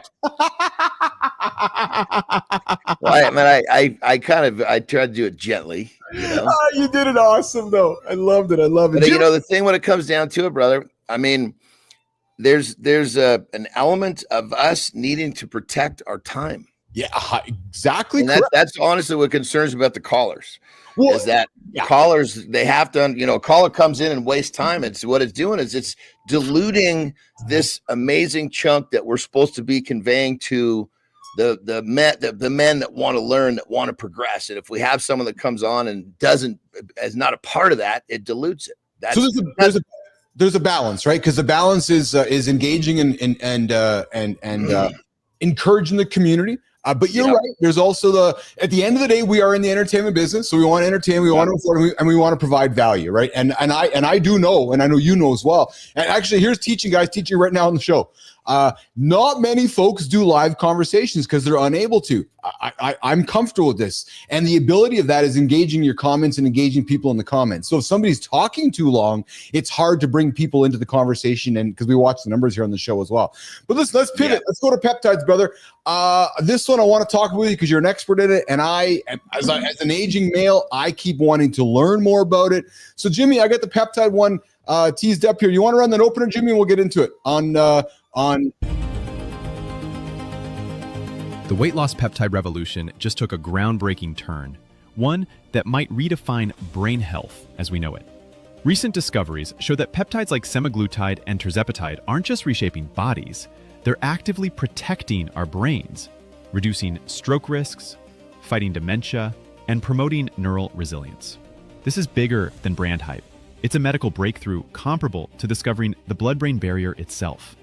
For men 30 to 55, this could mean tackling multiple aging risks, metabolic and neurological, with just one powerful therapy. Peptide treatments represent the forefront of precision medicine, offering targeted interventions with fewer side effects than traditional pharmaceuticals. Your brain, your metabolism, your future, it's all connected. The question now is simple. Are you ready to redefine how you age and optimize your health? Your brain's future depends on what you do today. Johnny's help on this conversation, guys, but the weight loss peptide revolution just took an unexpected turn that could frankly change everything we know about brain health.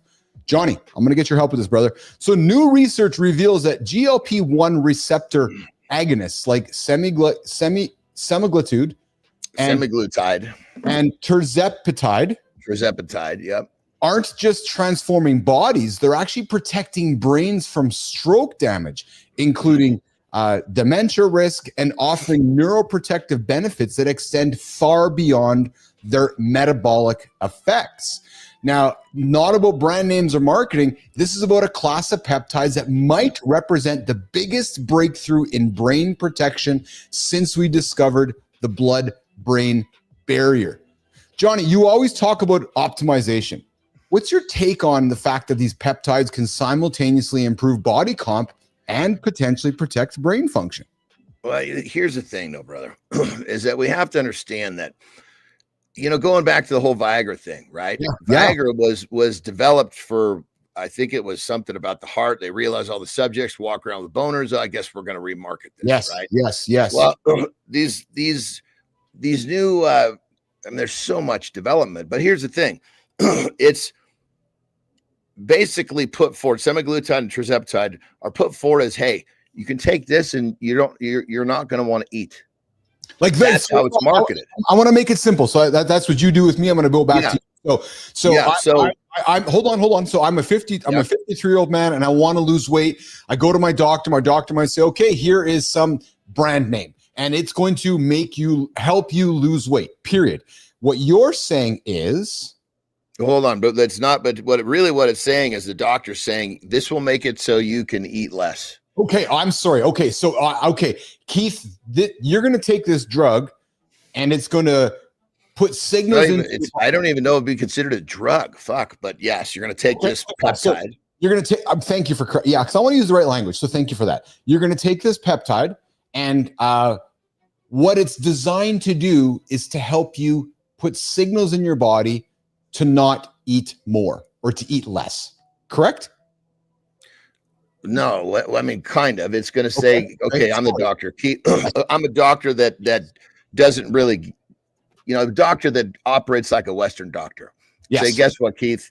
You're having a hell of a time not eating, because a doctor wants you to go into a calorie deficit to lose weight. 100%. Yes. You're eating too much. You're not staying in your deficit. So I'm going to give you this peptide and semaglutide or tirzepatide. And what it's going to do is going to make it so you don't really feel your hunger signals. So you won't eat as much. Okay. But what he's not saying is, now that's the end of the conversation, right?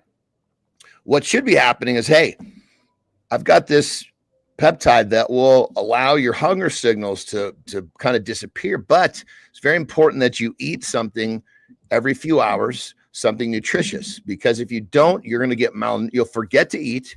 You'll get malnourished very quickly, and you're going to have a whole host of new problems. When you become skinny fat, I'm just going to call it out. You're going to become skinny.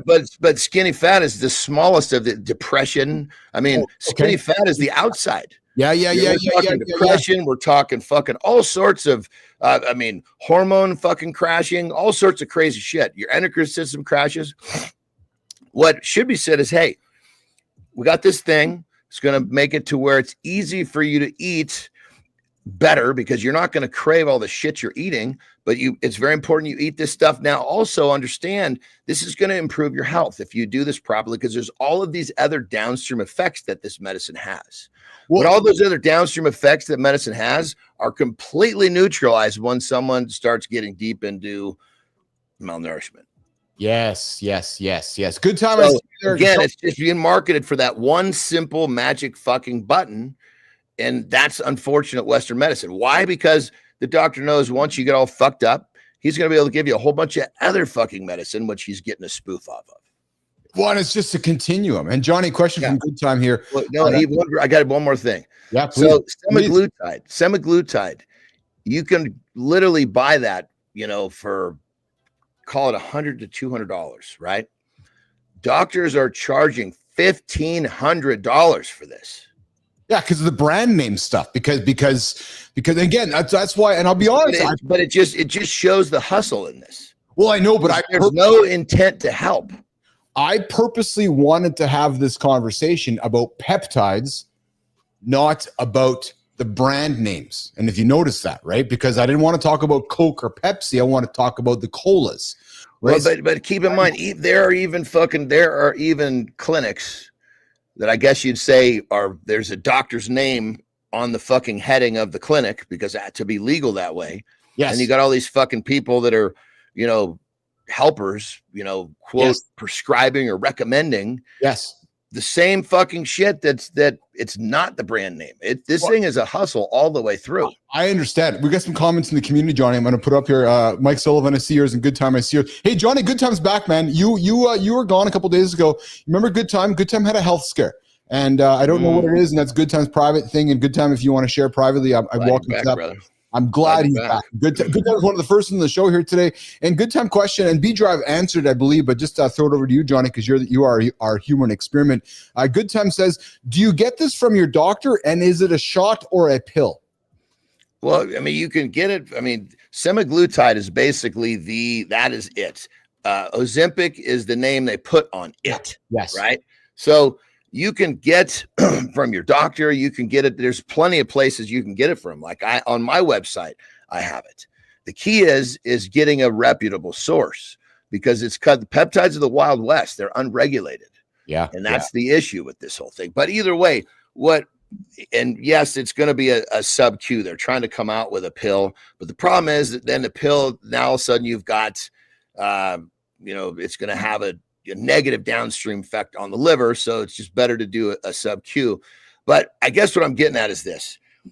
Like so many other tools, if they're used properly, they can do amazing things. But the Western medicine, they exploit one thing that people will come running for. And then they also, in this one, they understand they'll come running for it, and they'll end up having a bunch of other shit that they need to get prescribed medicine to offset what the first one did. So this just plays right into the Western medicine. Now, if you use either of these, the basic semaglutide or tirzepatide, and you use it in a fashion that's responsible in the way it was designed, yes, it's going to control your hunger. You won't want to have the bad food because you're not getting those crazy signals. And there's all of these there's a host of other positive benefits to it. But again, it's just not being exposed the way it should be. Yeah. Here's the empowering truth, you guys, about this peptide revolution. You're living through the early days of precision medicine that will define how we age and optimize performance for decades to come. These aren't experimental drugs. Actually, they're well-researched peptides with established safety profiles that are revealing new applications almost monthly. And guys, the science is out there. I encourage you to research it, ask questions about it. We're talking about it here in the Mornings in the Lab community. John has a business that's involved in this as well. If you guys want to learn about it, join the Mornings in the Lab community. We'll get you connected up with John. And John, and the longevity benefits that some of these have is crazy. Absolutely crazy. You know, like on a cellular level, you know, it's like, it's again, some of this stuff is helping the general health of people, which goes exactly against, you know, our system making people sick so they can prescribe them more medicine. So it's really like two forces that are starting to meet head to head.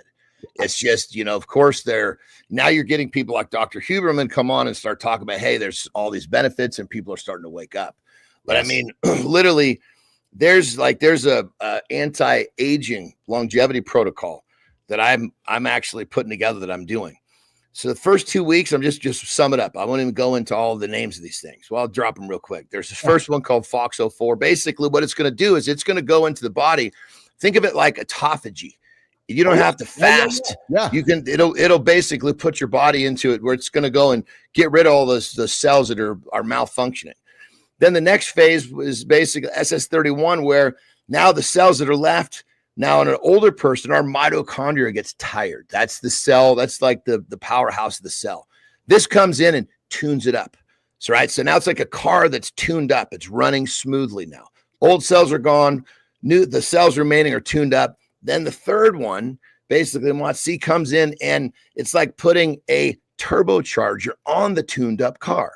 So it's taking your mitochondria, your cells, and basically bringing them to an area where, say, if you're in your 50s, you might, on a cellular level, you might get yourself back into your 30s. Yeah. We have. But what does that do? That keeps fucking Western medicine at bay. Yes, it does. Good time. It is interesting, and good time. We're going to keep talking about it. And here's what I'm learning, Johnny. This show is going to continue going in the direction of what our community wants, and our community is more curious about that. I can see the comments. We got Sullivan coming in. Guys, we're going to get to the deep dive segment next. Talk about firing my best friend, then we're going to talk blue jobs before Johnny goes here. So we're going to quickly work towards wrapping it up here. Sullivan says, Johnny, peptides are also good for dry eyes disease. Common with there's peptide for they've identified almost 8,000 now. There's a woman, think of that. Those 8,000 are messages to the body to do something. There's a woman in a Facebook group that Sullivan says that TB500 BPC 157 combo. The TB500 BPC 157 combo she injects in her stomach with a slim pin cured her dry eyes. Johnny, and you can go a step further with it. Add GHK -CU, which is a collagen healer. Now you're healing the body on all levels, your hair, your skin. That combo will take the first two you're doing is great. Add the GHK-CU, now it synergizes. It works even better. You know what I love and hate about this? Yes, I use the word hate, but I'm going to use it anyways because I'm going to use love at the same time. What I love about it and hate about it is that I love that it's knowledge, it's information, and we're learning from it. What I hate about it is, and as a marketer, I know why they create these brand names, right? Because nobody wants to buy GPGHK77. It's like me in the cannabis industry when you go to the store and you're like, yeah, you're buying Oscar Kush 77 skunk weed. Like, what the fuck is that? Right. And you know what I mean? Like, that's why humans want the marketing names, right? So that's kind of my. And let's plug what you guys want to learn about peptides. Yeah. Go to my Instagram. You hit the link in the bio. It'll give you a drop down. It says Peptide University. You click that sucker. Literally, that's a community where you go in there and it is just filled with peptide information. It's filled with the stuff that I'm doing, that my partner's doing. It's filled with like just tons of peptide general information. I mean, you can go in there and read for hours about different peptides. Yes. Check it out, guys. Check out Johnny's Instagram, and we're going to continue getting information for you guys on that one as well. All right. Jimmy, let's get into it. Let's do a quick deep dive here before Johnny rocks and rolls out of here, and then we'll do a blowjob before. I got my trainings today, so I'm tight on the time. I'm keeping you tight to the time today, babe. I know you are. So, Jimmy, let's do this then. Let's do this. Let's have a quick. It was the hardest decision of my life. The person who stood by me at my wedding, the one I built a dream with, I had to fire him from the company we started together. Mixing business and friendship is the ultimate high wire act. When performance slides and difficult conversations are avoided, you don't just risk the business, you risk poisoning a lifelong friendship with resentment and unspoken truths. Experts in organizational psychology call this role conflict, where the demands of being a leader clash with the loyalties of being a friend. The only way through is with radical honesty and clear, pre-established boundaries, a system for protecting both the mission and the relationship. What I learned is that true friendship isn't about avoiding hard conversations, it's about having the courage to have them. The short-term pain of that decision saved both our business and our bond in the long run. A quick little conversation, then I'm going to come back to this as Johnny leaves here. But I'm going to share with you guys a quick little story about how I had to fire my best friend, and I did it twice. That's brutal, dude. It was brutal. There was a few times in that journey, Johnny. One was in New York City, and I don't. Best friends might be, you know, let's put air quotes around it, but people that were there that were helping me build my company. And I'll never forget those conversations that happened a few times. But the biggest one was a fellow that I've known for he's still my friend today. And, you know, we went through a journey together where we had to make some decisions together about me. And then I hired him to work for me. And then as we went through our journey together, I had to let him go. So I'm going to come back to that one, John. It's I really want to get into the blowjob conversation because that's kind of a fun one. But, you know, the idea of firing your best friend or firing somebody you're working with that's a bigger conversation, brother. It is, and it's a deep one actually. So we'll get into that. I'm going to get into that one here in a little bit, and we can come back to it later this week. But Jimmy, I tease this one. This is a fun one, and I want to walk Johnny out of here with a fun conversation because I got to be honest. I was curious about this, and I put it together with the kids yesterday. From blow to BJ, the untold story behind the world's most misunderstood term. Jimmy, I think you got a teaser for this one, brother. Let's run the teaser. We're gonna have a quick chat about where did the term blowjob come from this morning on Mornings in the Lab with Keith and John. Jimmy, let's do it. Ever wonder why the words we use for intimacy seem to make no logical sense? Why do we call it one thing when the action is completely different? Most men struggle with intimate communication because the language itself is confusing, loaded with shame, and disconnected from reality. Historical linguists have traced these terms back through 4 centuries of cultural evolution, revealing how societies have always struggled to discuss sexuality openly. The disconnect between words and actions isn't accidental. It's a linguistic survival mechanism. Understanding the real history behind these terms can transform how you communicate with your partner, breaking down shame and building authentic connection. It's time to reclaim clear, confident communication in every area of your life. The word blowjob first popped up in an underground comic in 1948, Johnny. Talk about not safe for work. But there's some linguistics think that the word began as a Victorian below job even earlier on. And then the word fellatio slang included blow off amongst the 30s. The reality is, Johnny, is nobody really knows where it originated. 17th century, the double entendre. By 1650, the blow already meant to bring someone to orgasm. But yet by the 1700s, it commonly meant to achieve orgasm centuries before somebody combined it with the word job. It's funny because, you know, I think you're a great orator, a great linguistic. I think you're great with your words. I enjoy listening to you speak. I thought this was fascinating because I don't think anybody really knew where it came from. And I got to be honest, did you know where the word came from? Well, now that you say job, it makes me think of back in the days of the brothels. It's interesting. Job. Yeah. Speaking of which, dude, there's a little bit of it's kind of this topic, but it just fucking flooded in my mind. I love it. Somebody sent me something. It was a screenshot of a post on social media. Yeah. Where basically there's some sort of a movement where companies are promoting an area where people go basically masturbate during work. Yes. I'd say that's something you might want to look into there. I do have that topic in the inbox. You're right. I mean, listen, I'm all connoisseur of emptying the clip when you get a little frisky. And, it brings clarity. It's just surprising that it took some people so long to figure this shit out. I know, but it's funny you say it's funny, and I know you got to get off the train here. So one last quick minute with you. I did so. It's interesting though because you talk about the brothels. Where am I? So the early 20th century prostitute slang, Johnny, the blow off and blow him, appear in 1930s brothel memoirs. cementing that direct link to fellatio. When those were dirty fuckers, right? Yes. So these guys are coming in there. They haven't showered in fucking weeks. They're probably blowing all the fucking nastiness off of that thing before they do their job. Yes. Then by 48, Johnny, the Tijuana Bible debut it first debuted in a comic strip, and then in the early 50s, a blowjob could mean jet propulsion, proving that sexual sense was still niche. Anyways, guys, here's the reality.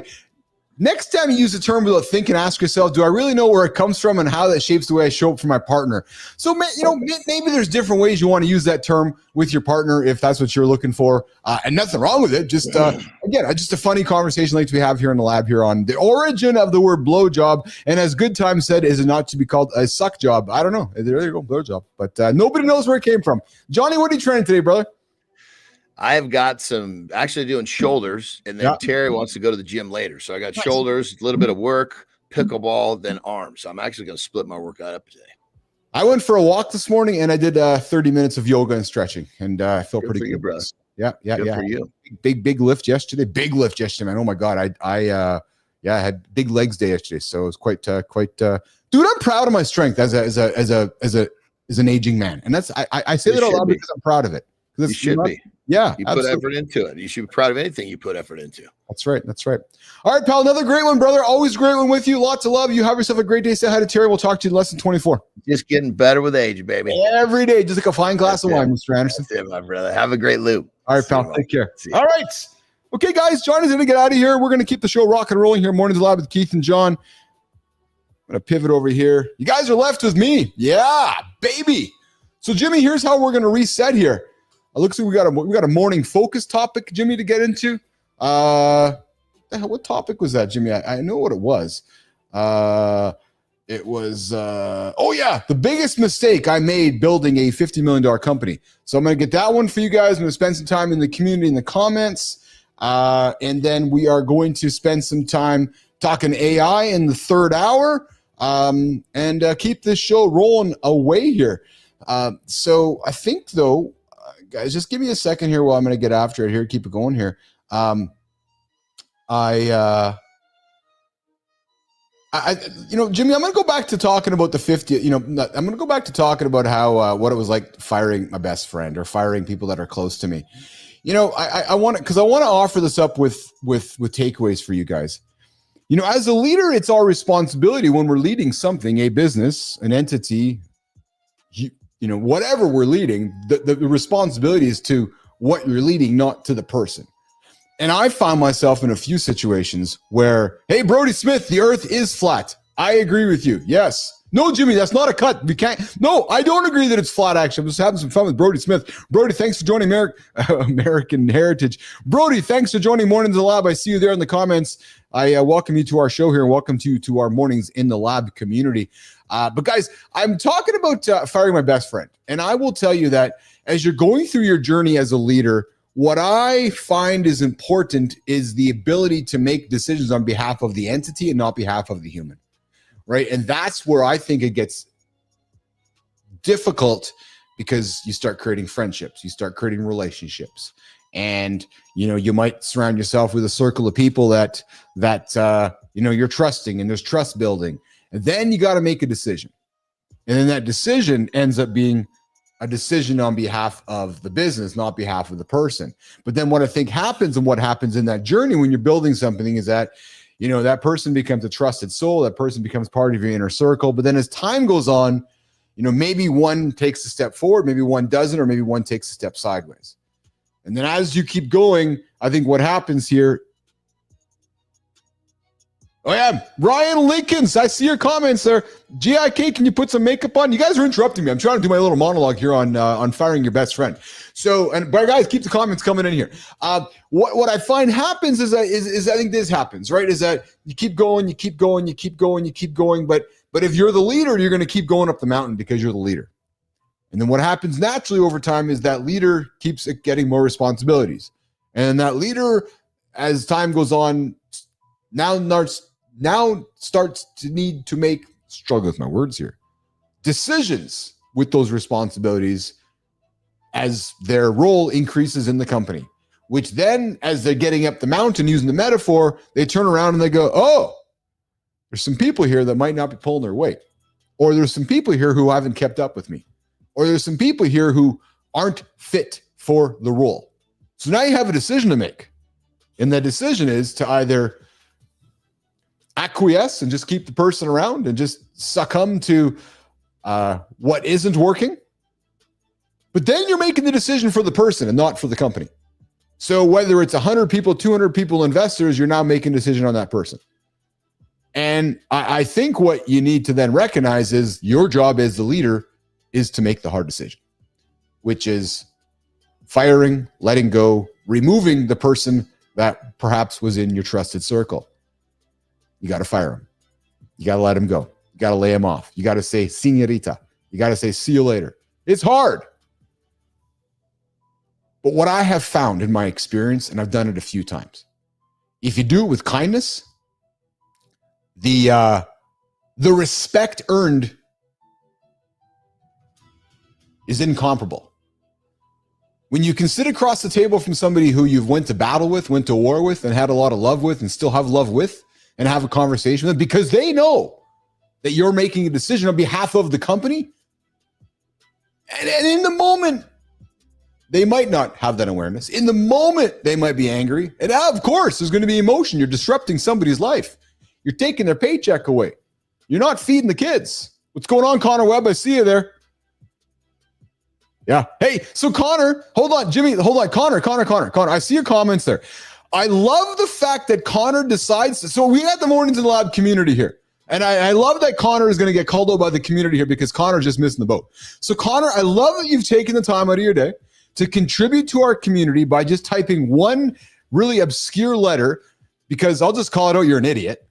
Yeah, Connor Webb is an idiot. True story. Yeah. So, but Connor is kind enough to join our show and pull out the phone and type in messages which are just ridiculous. Yeah. So Connor, why don't you call the show? Connor, I dare you to call me right now, 431-300-3005, and tell me what you're really thinking. Let's turn your negativity into positivity, because I suspect you're probably not an idiot, Connor. I'm suspecting you're probably a pretty good human being.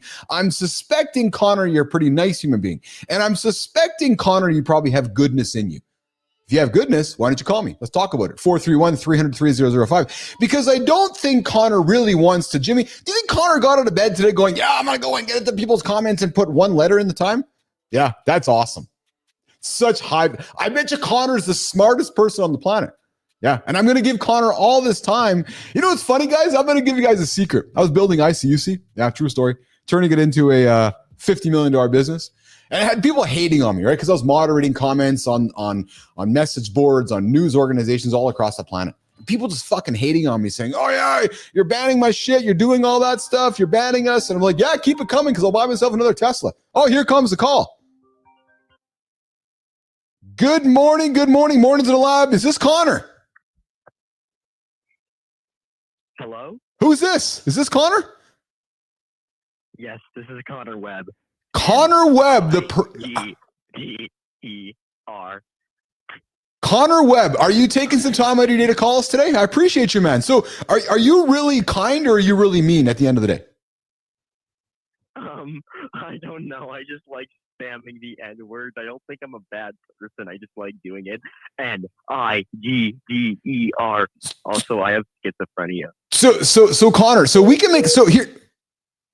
So Connor, we can do this one of two ways. We can just kick you off the show, or we could. Oh, I guess Connor left. I guess Connor decided to leave. And yeah, Adam, you're right. I'm not going to waste my time with him. Although I do like to have a little bit of fun with the idiots that like to. Because Howard, here's the thing, man. Is that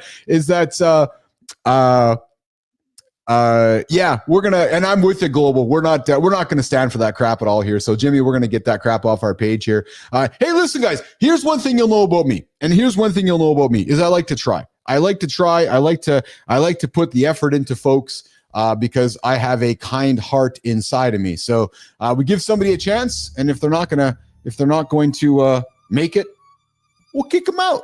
So no Connor Webb.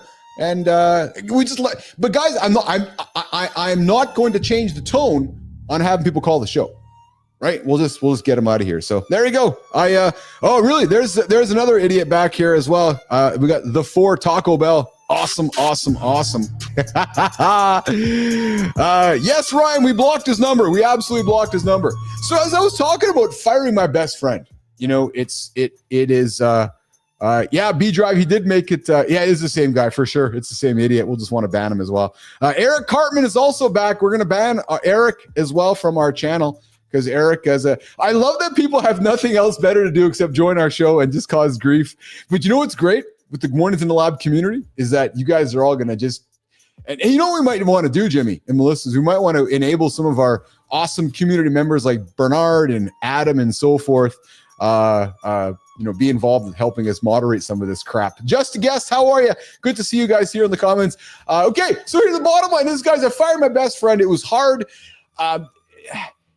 If you do it with respect, if you have the foundation set, I'm going to exactly, Holroyd. I wish I had that free time too, man. Silverback Gamer, the Beast, what's this channel about? We are Mornings in the Lab with Keith, Johnny, and friends. I'm the host, Keith Bilous. I got my co-host, Jon Andersen, and C. Marty Fit. They're gone for the day here. We are all about helping men. Oh, good morning. This is Mornings in the Lab with Keith, Johnny, and friends. Who's this? Hello? Who's this? Nigger.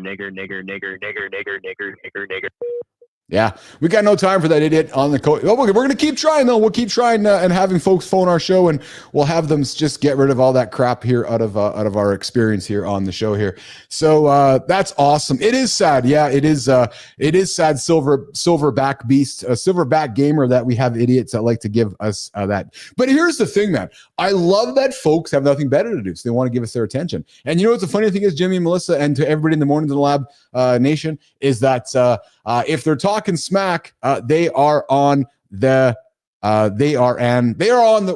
right track, right? So, and I'm with you, B Drive. I try too. And if they can't handle it, I move forward. And that's exactly my attitude about it. The good news is that Johnny's not here to give me shit. That Silver, what's going on, man? I'll just call you Silver. I hope you subscribe to our channel.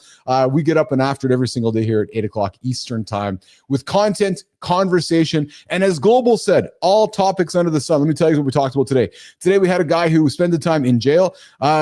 Bong Milker. We're going to get Bong Milker out of here as well there, Jimmy. We got an idiot here joining us non-stop here. Looks like, there we go.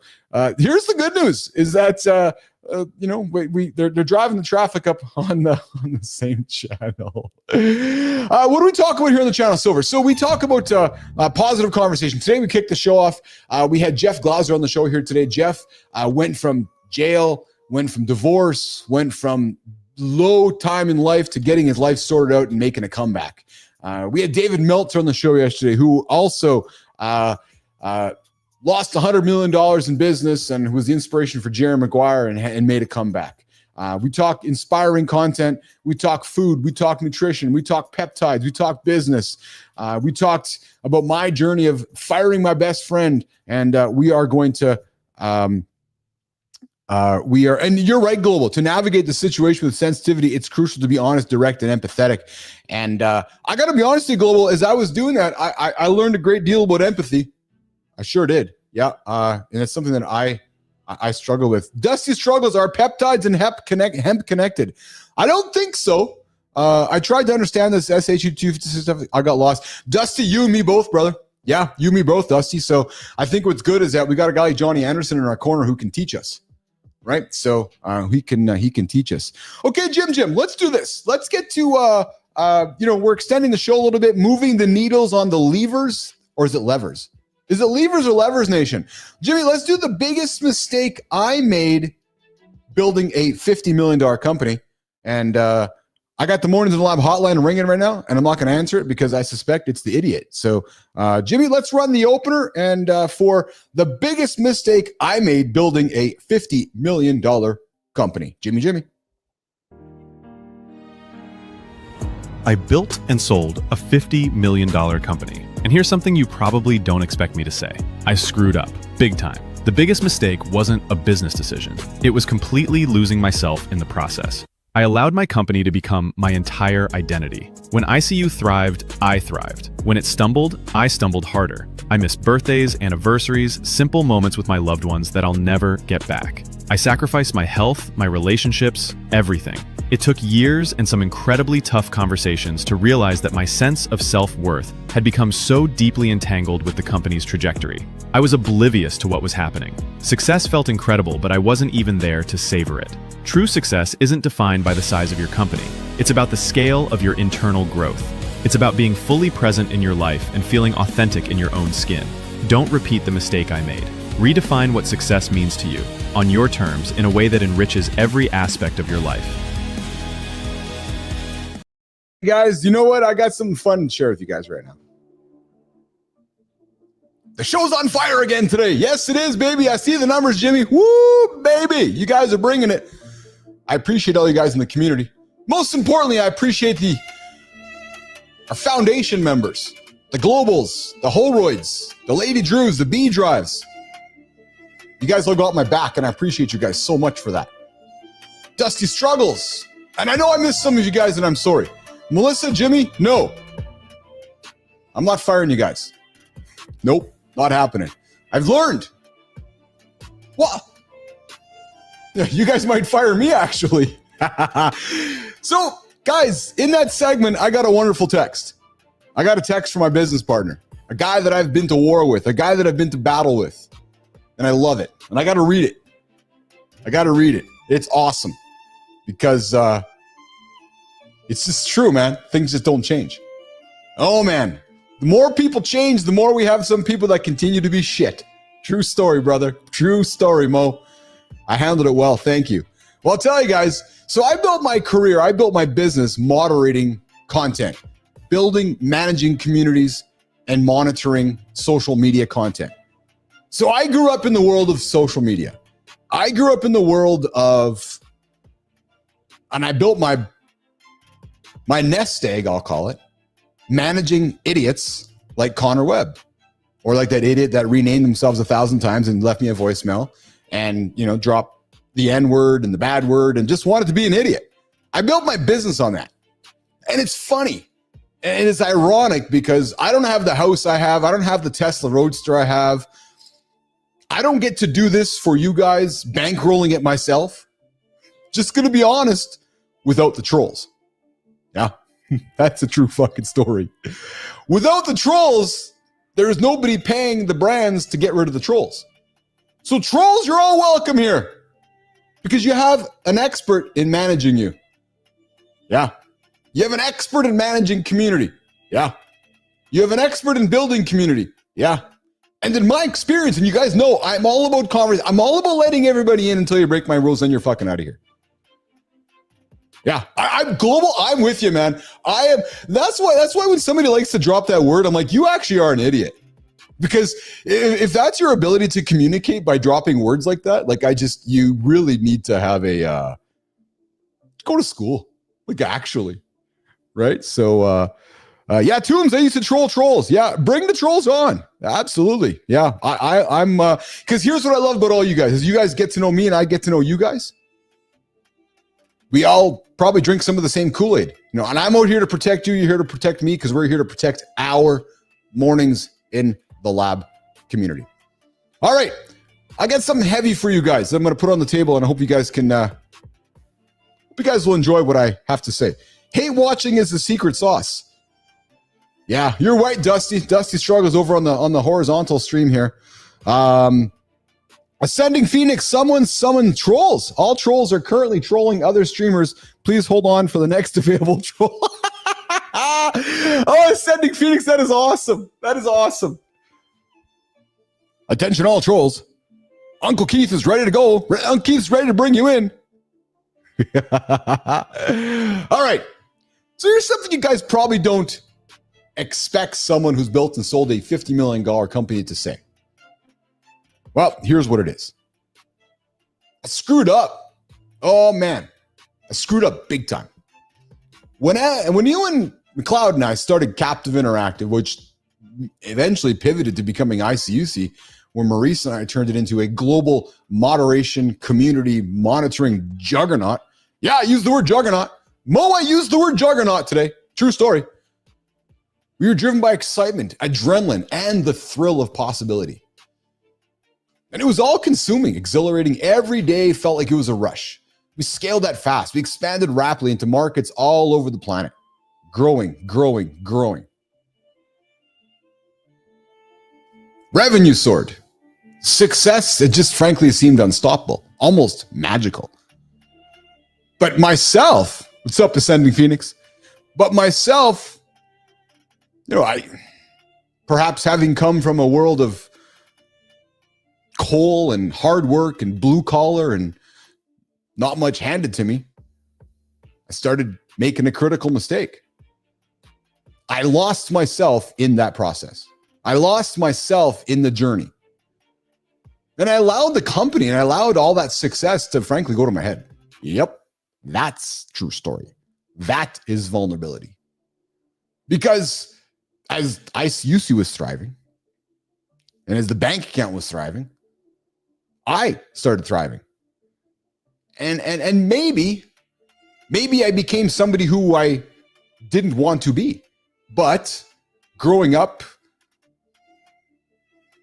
looking at things that influenced me, I was like, yeah, that's what I want. And that's what I chased. And perhaps chased bad decisions time and time again.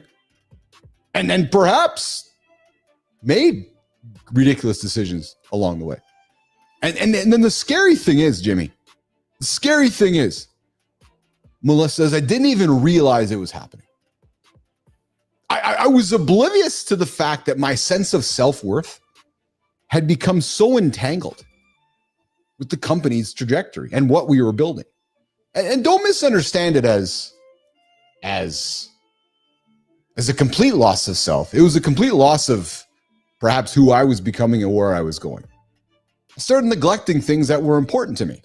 Started neglecting the gym. Started living on my colas.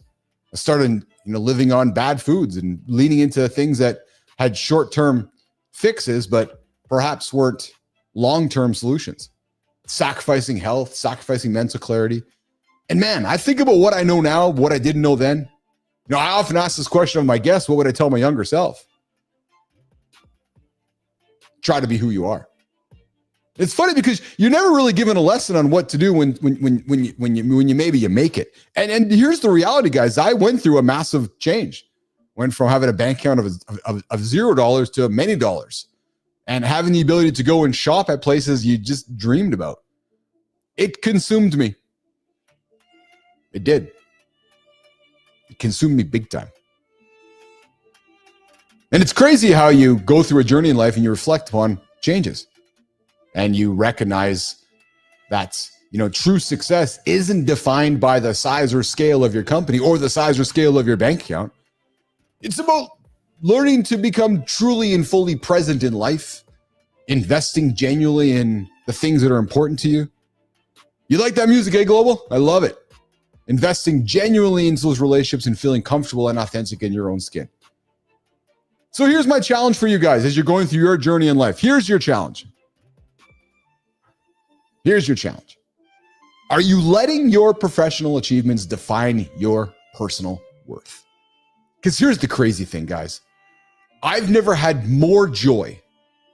I've never had more enjoyment getting up every single day and putting in 16 hours non-negotiable work and building this platform, to watch it come to life, to watch the results of yesterday's show, to watch the results of today's show, and not make any money at it. But I know something to be true. It's not about money all the time. It's about being true to yourself and what you believe in and what you're building. The wealth, the money, the results will come. Guys, don't repeat that mistake that I made. Trust me. Trust me. Because the success feels, it's going to feel, I went to the bank on Friday, cashed the check as the millionaire, woke up on Monday, one still lost motherfucker. I was like, oh, I thought that's all that I wanted. Nope. It wasn't. And you know what? It really got eye-opening is when I was in Vegas going to the craps tables and moving from the $25 tables to the $100 tables and realizing that it wasn't stimulating my dopamine anymore. It wasn't giving me the rush that I was looking for. Yeah, that's when you know you got to take a step back and recognize and move towards what you truly value. What I truly value is what we are building here in the lab. So it's time to redefine what success means to you guys on your terms in a way that enriches every aspect of your life. And I invite you and I invite you and I ask you to consider this. Get up, get after it every single day. Don't hit the snooze button. Be true to yourself. Look in your mirror. I know Johnny is, Jimmy is. We're here rooting for you every step of the day. Rufy, I see your comment there. I appreciate you, brother. I know Matt's been on his journey as well. Kindness rising every single day here, 7:30 Eastern time on the Mornings in the Lab live network. All right, Jimmy, let's go to the community corner segment of the show here. We're going to reset the top of the third hour. We'll do the community corner, and then we'll get into some AI discussions. Some big things happening in the world of AI, guys. If you're sticking around for that, I'm looking to share that with you guys. I'm going to talk about the rapidly changing world of AI.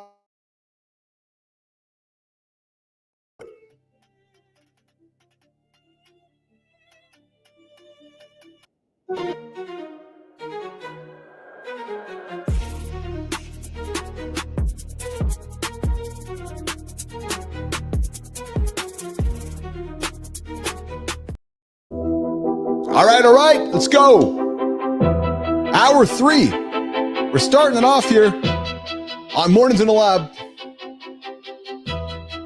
Little off script today, but that's okay. We're getting into the community corner before we get into some AI news. What's the real difference, guys, between growing up in the Wild West of the 80s and today's ultra-managed world? And why does criticism sting more than it should? Nation, it's time for the community corner where we connect LinkedIn, Substack, and YouTube right here on Mornings in the Lab. Jimmy, let's get into the first one. Let's get into some Substack comments. Raised by cable TV, how Gen X became the latchkey legends. Scott Jeravas takes us back to the original DIY childhood with his deep dive into the Gen X experience. Yeah, baby. Imagine coming home to an empty house, nobody telling you what to do, and your best friend is the Atari or MTV. Wait a minute, Melissa, did you find this story about me? Because I had the Atari. Yeah, I had the MTV. That shit all just changed my life. Actually, Nation, Jimmy, get this off the screen for a quick second. It was the satellite dish and the Atari and the MTV that fucked me up. That's the segue to what happened when I got lost in my $50 million journey. Because I wanted to be the guys on MTV. I wanted to be the folks that were doing all the crazy shit on MTV. And I was that, guys, I know you, my Gen Xers out there, grew up watching MTV, idolizing all those folks, going, oh yeah, I want to be just like that. That was me. Yeah, so my values got all messed up by the MTV generation. True story. Yeah. So I love the fact that we're talking MTV and we're talking about our Scott Jeravas and how it's messing stuff up here. So yeah, I know you pay attention, Melissa. That's awesome. All right, but imagine coming home. And it was that kind of independence that shaped an entire generation. Me too. Tough, skeptical, and incredibly adaptable. Yes, we are adaptable, baby. Kindness rising. I had the Atari 2600. Yep, Missile Command and Pac-Man. Nation, what did you guys have in your community? What did you guys have at home? Was it an Atari? Was it a ColecoVision? Was it a Commodore 64? Have I done any auditions, Jimmy? For what? Fast forward, Gen X parents are now swinging to the opposite extreme. No, Jimmy, I did not do any auditions for MTV. I'm creating the new fucking MTV right here on Mornings in the Lab. Hey, Stern, you looking for a job? Come hang out with us in the lab here, man. We can come set the next Sirius XM, man. We're starting our own live conversation network here on Mornings in the Lab here, so we can do our own thing here. But anyways, Jen, it's all over the place here. Are we getting parenting right? Or are we just trading one set of priorities for another? We're taking the Atari 2600 away and giving our kid the iPhone. What would you rather have? Guys, wild freedom or constant oversight? Helicopter parents or just wild freedom? This one's for my fellow Gen Xers, and I know you guys are all out there. I know you're all out there. And if you guys are noticing our marketing, we're leaning into much of that 90s stuff. Speaking of the 90s stuff, guys, what are your guys' opinions on the Sydney Sweeney advertising campaign? Hobart, you had the NES, eh? Yeah, the Nintendo. I love that you guys are all out here having this conversation. So I'm curious, what do you guys think of the Sydney Sweeney ad campaign? I ask because stats came back today, and Americans are fine with it. Americans like, what's the big deal? Why does everybody get the knickers in or not? Exactly. Advertising's back, baby. Yep, it's good. I'm glad. All right. Keeping it rolling here over on the LinkedIn side of things. If you treat sleep like an afterthought, you're already losing. Yep, you sure are.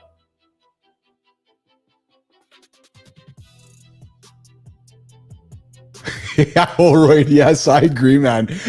All right. Daniel Scuteri's LinkedIn post reads like a wake-up call, literally. He's a breathing and wellness coach who says that 7 to 9 hours of sleep isn't a suggestion. It's the foundation of real performance. Your quality of sleep, that starts way before you hit the pillow. It's about daytime habits, breathing screens, and what you eat, even how you wind down. Founders and high performers love to brag about working late, but Scuteri flips the script. Treat sleep as a strategy, not a luxury. You know, I've been improving my sleeping habits a ton, and it is absolutely showing. I can't show up here every single day for 3 hours without my sleep. It's becoming quite apparent to me. What about you guys? Are you still treating sleep like it's an option? Because here's the thing, what we might want to consider is we might want to consider working backwards from the value of sleep. I think most of us use sleep as, okay, now it's time to go to sleep. It's like that's what we do at the end of the day, when maybe we need to be thinking about it now. So here's a question for you guys, nation. Here's a question for the Mornings in the Lab community. Are you planning on your sleep right now at 10:05 Eastern time? Because I would be, if I was you. Thinking about when you're going to bed tonight right now could be the most important decision of your day, according to Mr. Scuteri. Because if you're thinking about it now, you're going to make it happen later. You heard our discussion earlier this week. Don't write it down as a to-do list right now. Write it down as a done list. Yeah, I'm going to bed at this time. And for me to achieve that, I got to get this done. But guys, think about this. If your to-do list isn't done by the time you got to go to sleep anyways. Because the to-do list is going to be there tomorrow anyways. Yep, true story.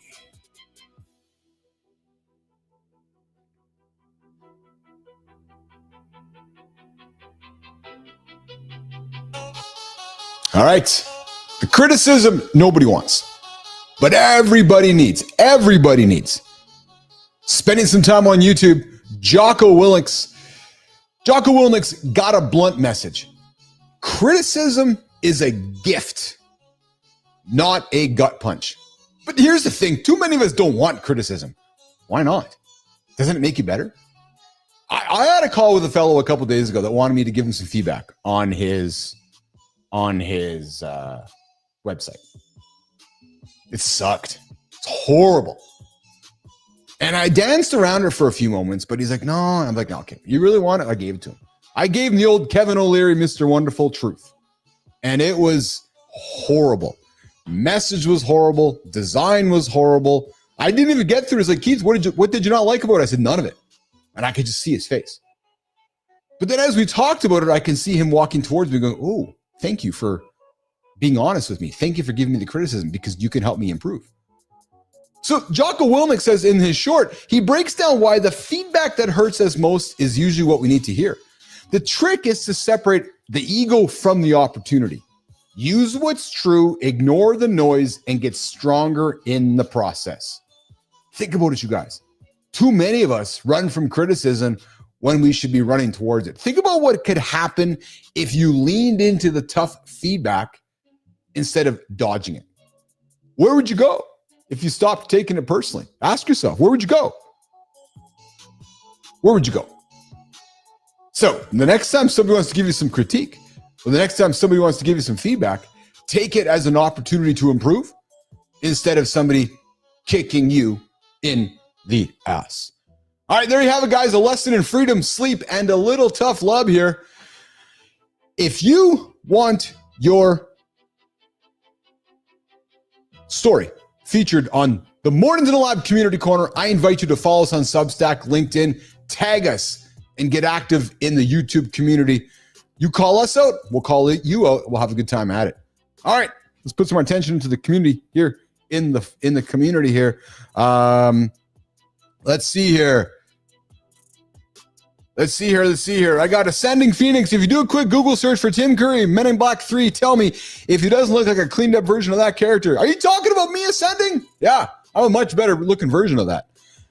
And then you got Global coming in with the commercial was cool because when you buy paint, they will analyze your sample to match other Dunkin' Donuts commercials.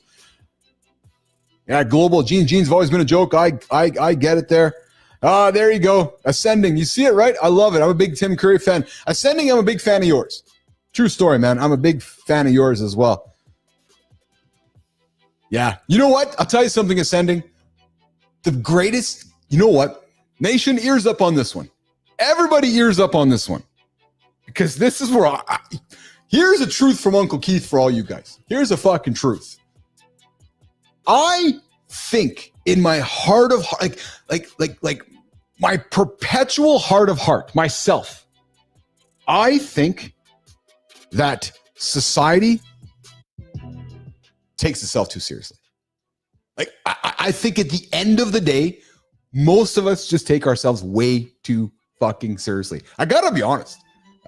Not that I'm never always honest, but I've been considering, Melissa, Jimmy, ears up on this one too. I've been considering what happens when, we may have a higher type profile guest on the show than yesterday's Meltzer. And they might send me over these questions or these rules that we have to follow. It makes me nervous because I'm like, no, show me your true self, Mr. Celebrity or Mrs. Celebrity or Mr. Movie Star or Mrs. High Profile. Like, I don't want somebody coming in and having it all buttoned up. Like, look at yesterday's conversation. We had a wonderful guest in the community corner yesterday, Gary Callis Jr. And we got into a conversation about, Hulk Hogan and Terry Jean Bollea and him being a potential racist. Actually probably was a racist, maybe not a potential racist. But I wanted to have the real conversation with Gary because it was a timely conversation. I wanted to hear his honest truth. So I get nervous sometimes when people think that everything's got to be dotted, T's crossed. So I'm with you. Kindness Rising. Callus is awesome. I think that when you go through life taking yourself too seriously, why? Because when you're on your deathbed at the end of the day, is it really that important to be all fucking buttoned up in the moment when maybe somebody's trying to get to know you? I don't know. So Ascending Phoenix, I would invite you to continue being yourself and laugh at yourself. Don't take yourself too seriously and have some fun with it. Lots of value in that experience. Okay, Jimmy, let's do the Curator Spotlight. Let's go to our first one while we keep this show rock and rolling here on Mornings in the Lab with Keith, Johnny, and friends here. And our third hour inside the AI Lab coming up next. Jimmy, let's go, bud. Ever wonder what separates high performers from the rest? It's not talent. It's the relentless commitment to habits that match their dreams. Picture someone who's trained with NBA superstars, then turned around and handed those winning secrets to leaders in business, helping teams level up from good to world class. From courtside with legends to keynote stages, this creator's journey is proof that success is a skill you can train. Mornings in the Lab is excited to celebrate Alan Stein Jr., the coach who shows us how to close the gap between what we say we want and what we actually do. If you're serious about raising your game, this is the name to follow. All right, Alan Stein Jr. Yes, knows exactly what it takes to unlock real performance, not just on the court, but in life. His story shows what happens when you do the work day after day and make sure your habits actually line up with your ambitions. From working alongside basketball's best to teaching business leaders, Alan's always asking the right questions. Always.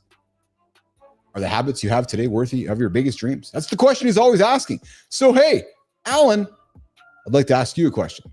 Would you bring your habits? Would you bring your leadership? Would you bring your personal self, your non-buttoned up self to Mornings in the Lab? Love to have you on the show. Why? So I can pass you the big old Mornings in the Lab spotlight to shine it on somebody in your world in the next community corner. Right here on Mornings in the Lab every single day at 8 o'clock Eastern time. Yep. Alan helps organizations simplify success, and we'd love to have Alan on the show. So, Alan, you're welcome here, brother. Come hang out with us. Come celebrate somebody in your world, because I know there's somebody in your world who you'd love to celebrate, but you just don't know how. We're going to do it with you here. All right, Jim, let's go to the next one over on Substack. His name is Todd. Surprise. What if everything you've been told about happiness is only half the story? Imagine digging deeper, past the feel-good quotes and straight into the science of what really makes us tick. Behind every meaningful leap forward is someone willing to ask the uncomfortable questions and challenge the status quo. Here's a creator who's built a whole lab on curiosity, written books that turn self-help on its head, and keeps over 250 essays flowing to a community hungry for substance. Mornings in the Lab is excited to celebrate Todd Kashdan, the psychologist and founder behind Provoked. If you're ready for bold insight on well-being, you'll want to follow along. 99% of people want easy answers. That is a true story. Yep. 99% of people want to sit in the fucking audience. They want to be in the 1%, but they don't know how, because they fucking don't want to get up and get after it. But the 1%, you in the Mornings in the Lab community, I know all of you guys, you want the real thing. You want the truth. You want the full spectrum, even when it is uncomfortable. That is what I respect about Todd Kashdan. Here's a guy who digs deeper, who won't stop at the surface, who's built an entire career on asking better questions. So if you've ever wondered why you're stuck, what's up, Maverick? Knock, knock. I see you there. Kindness rising, Jimmy. Here's a guy who digs deeper, who won't stop at the surface, who's built a whole career at asking better questions. So if you've ever wondered why you're stuck, I know why you're stuck, actually. Never mind the notes, never mind what I say. I know why you're stuck. Because you're hitting the snooze button. That's why. That's exactly why. But if you ever wonder why you're stuck, or you felt lost, and feel let down by these quick fix advice, this guy's work, this guy, Todd Kashdan, I'm telling you, this guy's his work is worth checking out. So I invite you to check out Todd Kashdan over on Substack. Check him out. Check out his content, because Todd, we'd love to have you on the show. I like what you talk about. I got respect for what you're digging into. And I'd love to have you on the show to invite somebody in your world to this show and celebrate them on the next Community Corner. Maverick, knock, knock. Who's there? It's Maverick. Is Maverick going to be an idiot, or is Maverick going to be kind? That's the handsome chief coming at you, Maverick. Good morning. Good to see you here on Mornings in the Lab. I hope you'll subscribe, invite your friends, tell everybody about the greatest morning show on the planet. Mornings in the Lab. Keith, Johnny, and all of our friends getting after it every single day here at 8 o'clock Eastern time. All right, there's our community corner. There's our creator spotlights. Yeah, ice. Yeah, nice one, Maverick. That's original. Hey, you guys can join the show live with us right now, or in the Mornings in the Lab community. You can do that by dialing in right now. The phone lines are open, 431-300-3005. Idiots are welcome. I'll screen you if you're an idiot. I'll take you off the show. Simple as that. Or you can use all of our time effectively and provide value. And like yesterday's show, come in and say hi. What do you want to talk about? Talk about yourself, promote your business, have some comments on things we talked about. Ice, we need, geez. Maverick, you're funny, man. I appreciate that. That's super funny. Yeah, hey, listen, man, that's craziness happening in the world these days with all the ice situations happening on the planet. Okay, Jim. So, Jimmy, do we have any kind of transition, Jimmy, for our upcoming segment on Inside the AI Lab here, which we are bringing to life here on this third hour?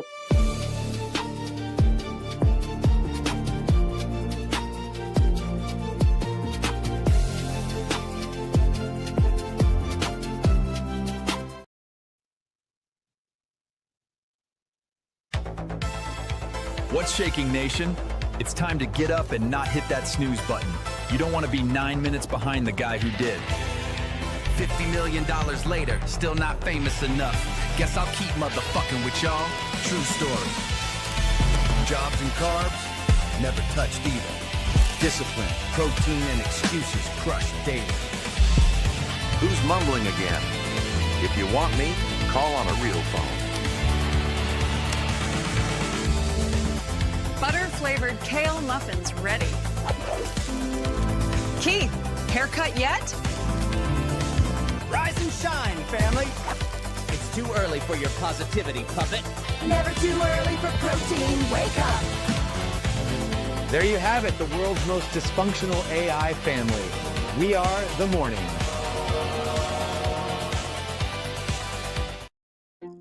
You are inside the lab on the Mornings in the Lab Network here with Keith Bilous. What the hell was that? I saw this yesterday, and I still confused by what all that was. Yes, I changed. How about that for a costume? You guys haven't seen this before on the show. Did the old costume change? Yeah, so if you guys are listening, ears up. Come take a look at the camera. Uncle Keith's back at it.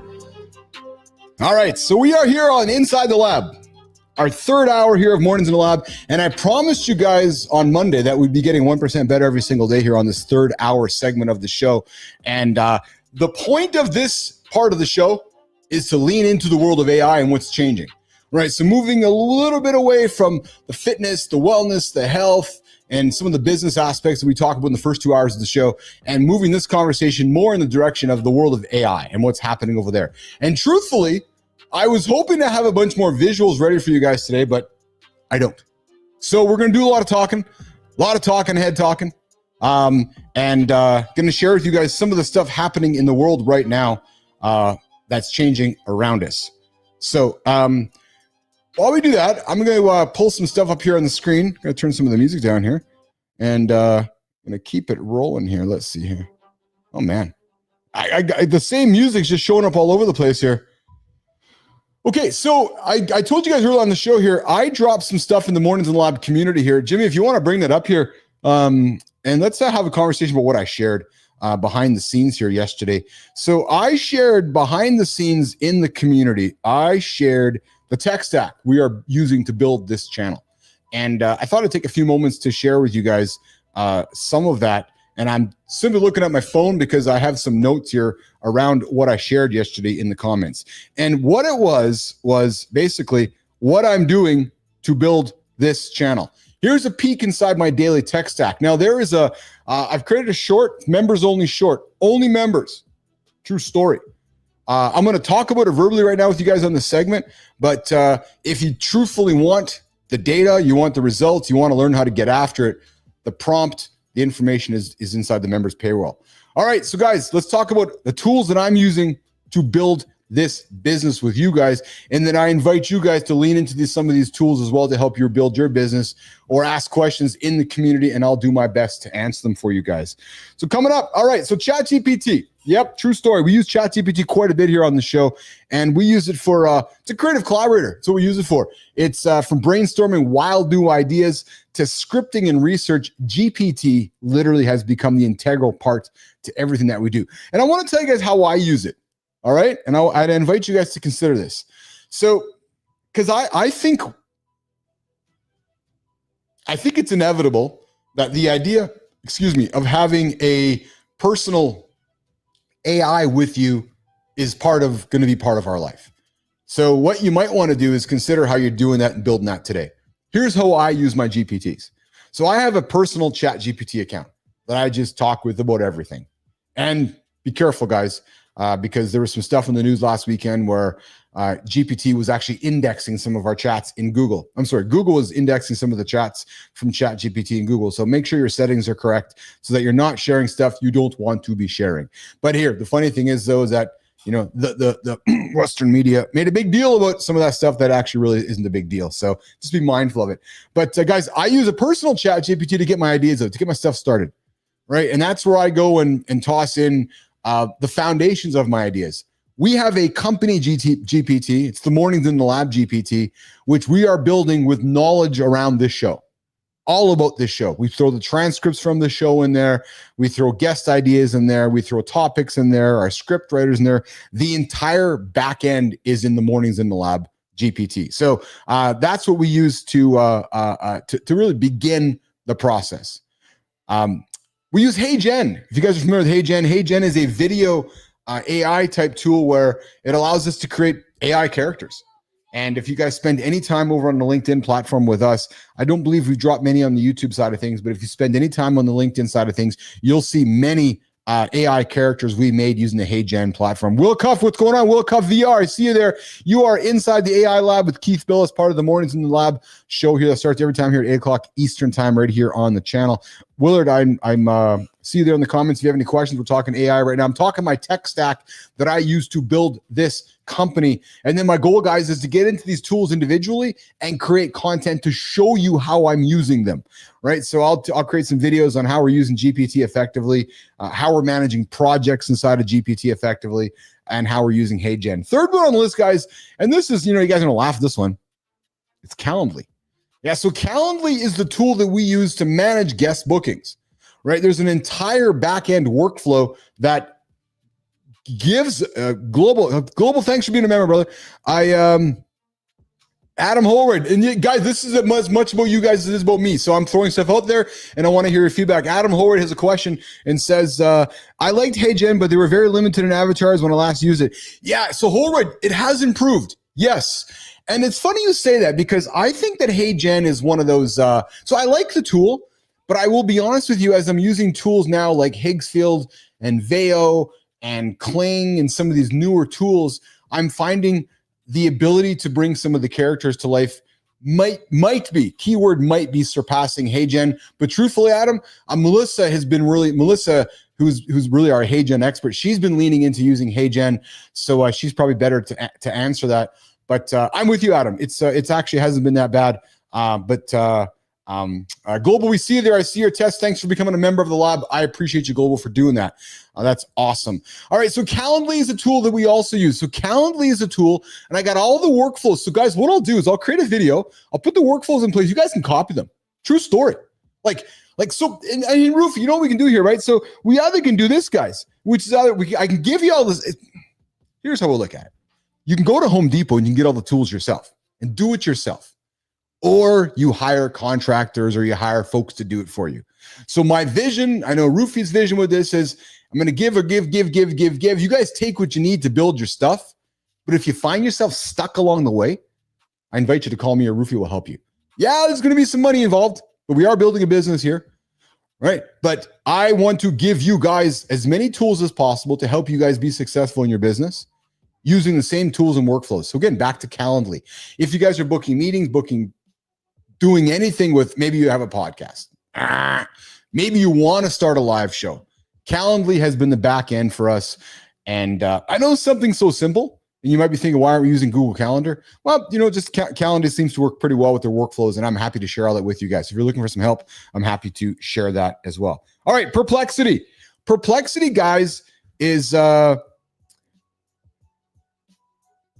Global, think about it. I call in, I join. What is next? Exciting. So Global, thanks for asking that question. Global, I am working on continuing to add value into the community there. So now I see you as a member in the community. I'm going to talk about it out loud with you. So thank you for that. So I'm myself, Melissa, we are going to continue to focus because I'm seeing it. True story. I'll tell you guys something. I had a conversation with Melissa after the show, and I said, Melissa, actually, I'm going to read it to you guys. I'm going to read what I was talking. So Melissa and I were talking yesterday after the show, and I said to her this, and she's like, oh my God, what the hell is he going to say now? Yeah, I'm going to fucking tell her whatever I said. I said to Melissa yesterday after the show, I said, because I'm talking to you guys in the community. Global, talking to you. Holroyd, I'm talking to you. B-Drive, I'm talking to you. Lady Drew, I'm talking to you. You guys being these foundational frontiers of our community here. I said, after yesterday's show, I really feel like we found our calling this AM. Something happened yesterday, guys. Magic happened with the community, the back and forth. I said it was like magic was taking place. And Maurice, if you're listening, ears up on this one. It reminded me of the early days of community with ICUC. And what it reminds me is of brands right now that are, whether they're big corporate brands or personal brands, this is the future of media. You're seeing it right here. community, conversation, getting rid of the trolls, providing valued content to move everything forward. Right? So Global, we are going to continue adding value to the Mornings in the Lab community.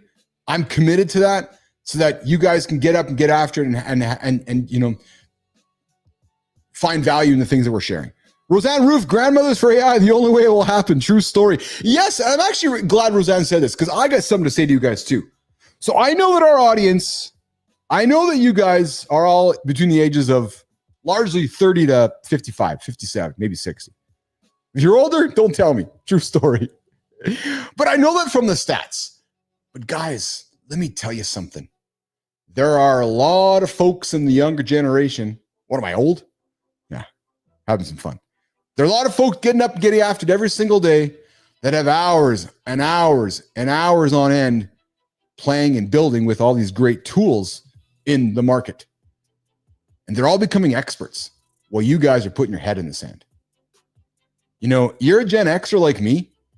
That is the worst. Language alert. That is the worst motherfucking move you could make right now. That is a true story. Like, you are going to be left behind very, very quickly. For example, if you think you're an Excel expert, your skills are useless today. Do you know why? Because tools like Perplexity and Gemini and GPT can do all those Excel skills that you've had for 20 or 30 years. And there's a 20-year-old, a 30-year-old, an 18-year-old that is outperforming you right this motherfucking second. So you have a choice. You do have a choice. And I'm inviting you to walk towards what I'm presenting is a way to stay relevant. There's a hook, Melissa. That's what we're doing here on the show. We're helping you guys stay relevant. Now, don't age out of society, you guys. Society's moving fast. You know, this is an AI show right now. Dennis, the CEO of Google Gemini, Deep Think over on the Google side of things. His prediction, and this might be one of the smartest guys in the world. His prediction is that the AI revolution is going to be quicker and faster than the Industrial Revolution.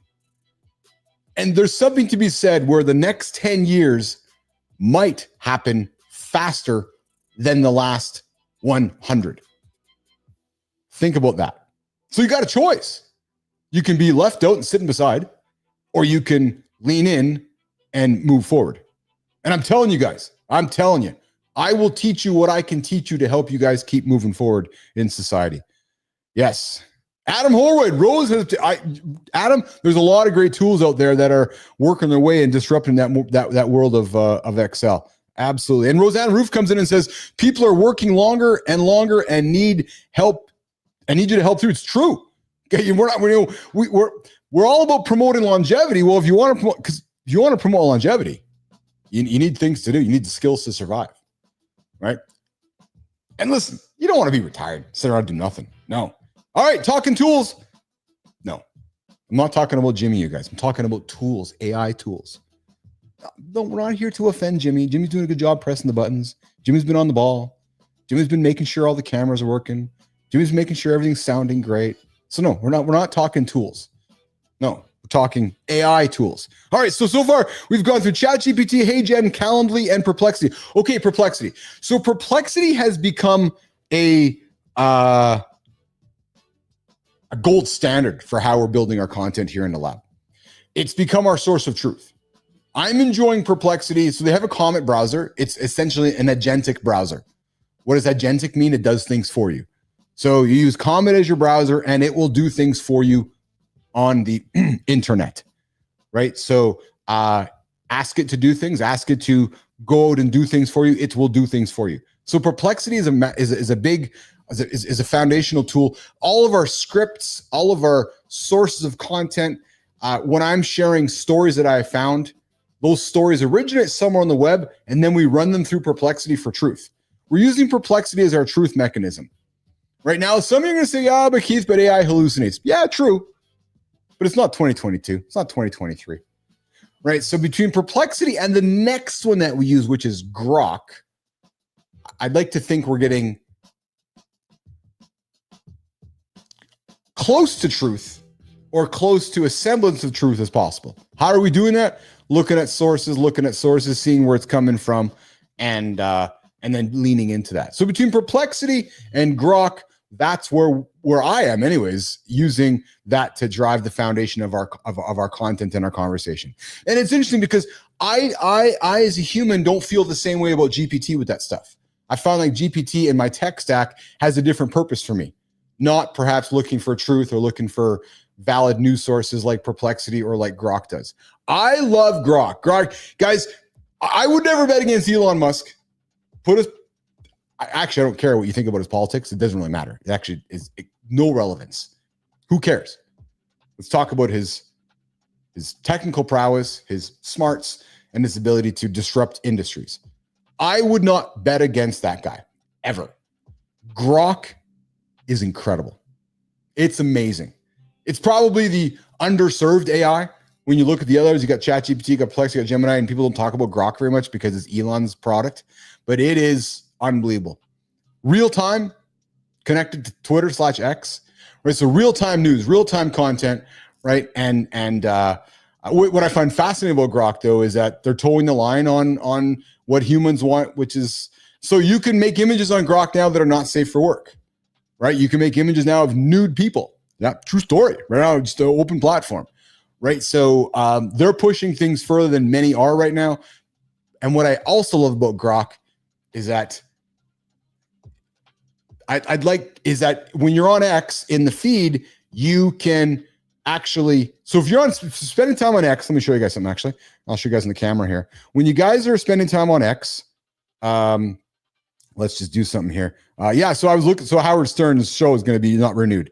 So if you go to a story on X, so here's one, for example, I got a story on X over here, right? You're going to see in the top right corner, a little G symbol, right? That's one right here. Boom, right? That G there.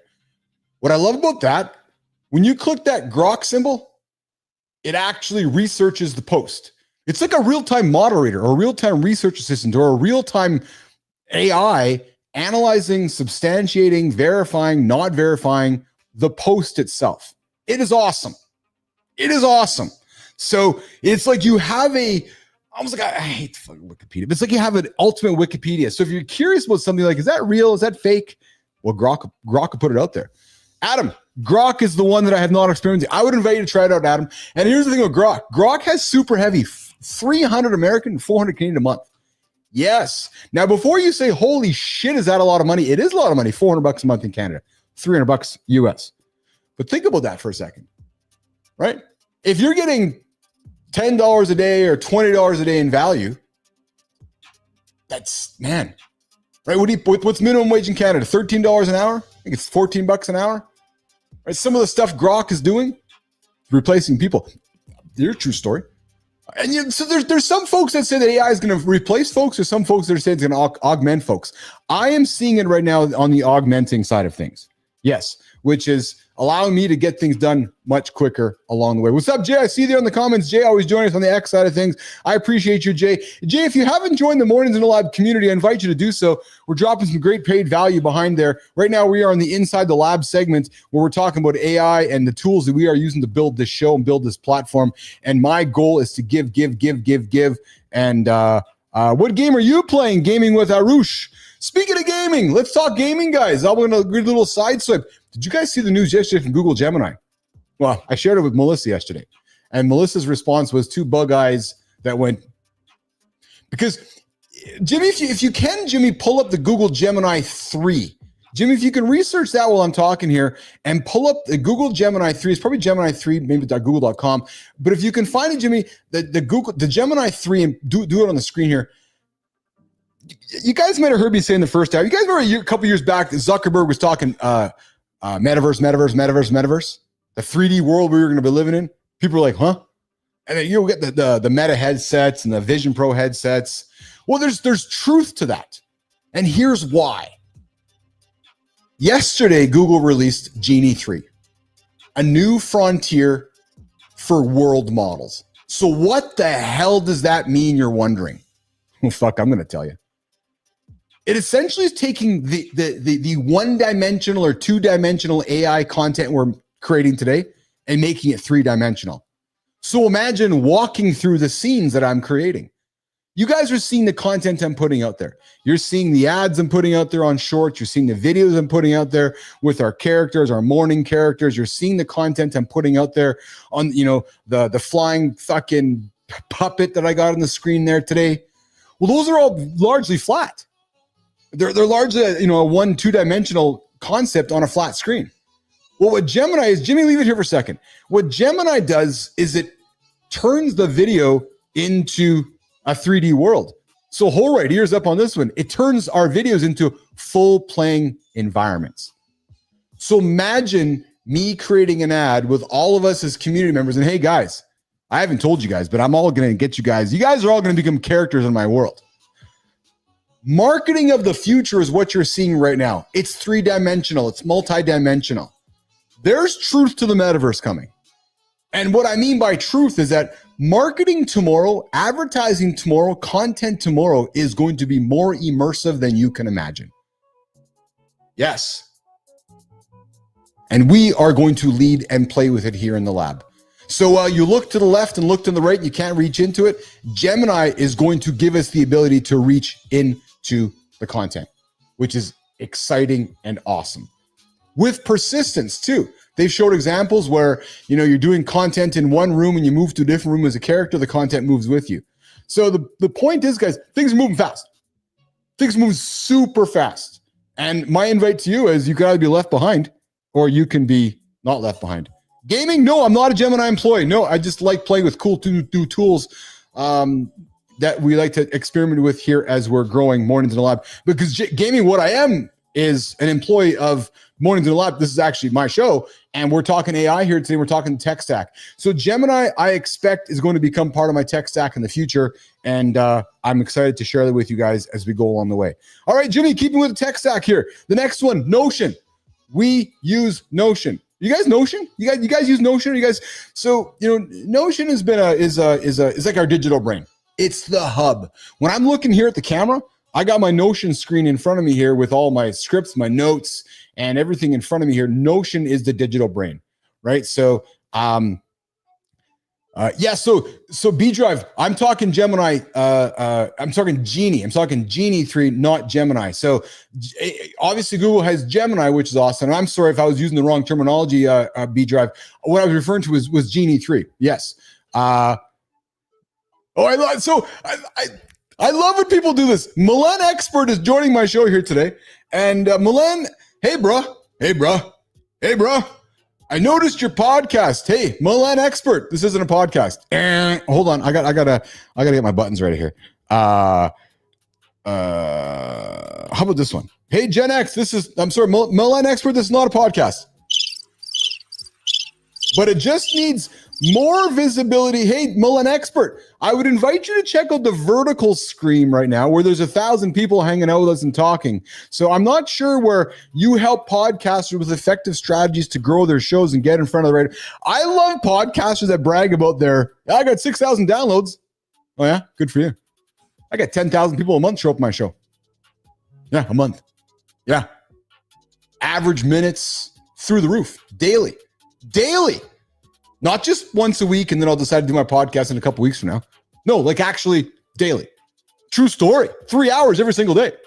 So don't come to me. I got 10,000. Fuck, man. I had a guy come and say, hey, do you want to sponsor my podcast? I'm like, really? He goes, yeah, I got 7,000 downloads last month. I'm like, oh, great. How many people listened? Oh, we don't track that. We just track downloads. That's awesome. So awesome because I just bought 10,000 year down. Do you guys remember when 50 Cent bought a bunch of seats from Ja Rule's concert? So because Ja Rule and 50 Cent had a beef. So 50 Cent goes, yeah, I'm gonna buy those motherfucker seats so nobody can go sit there. So Ja Rule, get this, guys. Ja Rule shows up at the arena, gets into the stadium, and there's actually all the seats in the front section are all bought out by 50 Cent. There's nobody sitting in them.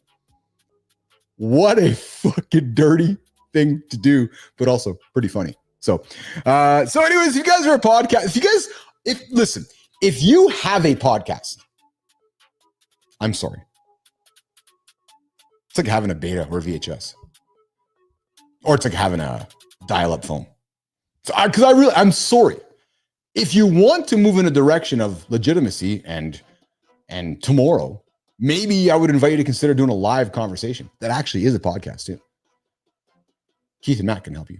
The Mornings in the Lab Live Network. You know what also happens, you guys? You know what also happens is that you start your podcast and it just sits there. Well, we have a live network that goes live every single day. Yes, Dusty Struggles, daily. Exactly. So you decide to start a live conversation, join our network. You get to rise with the network.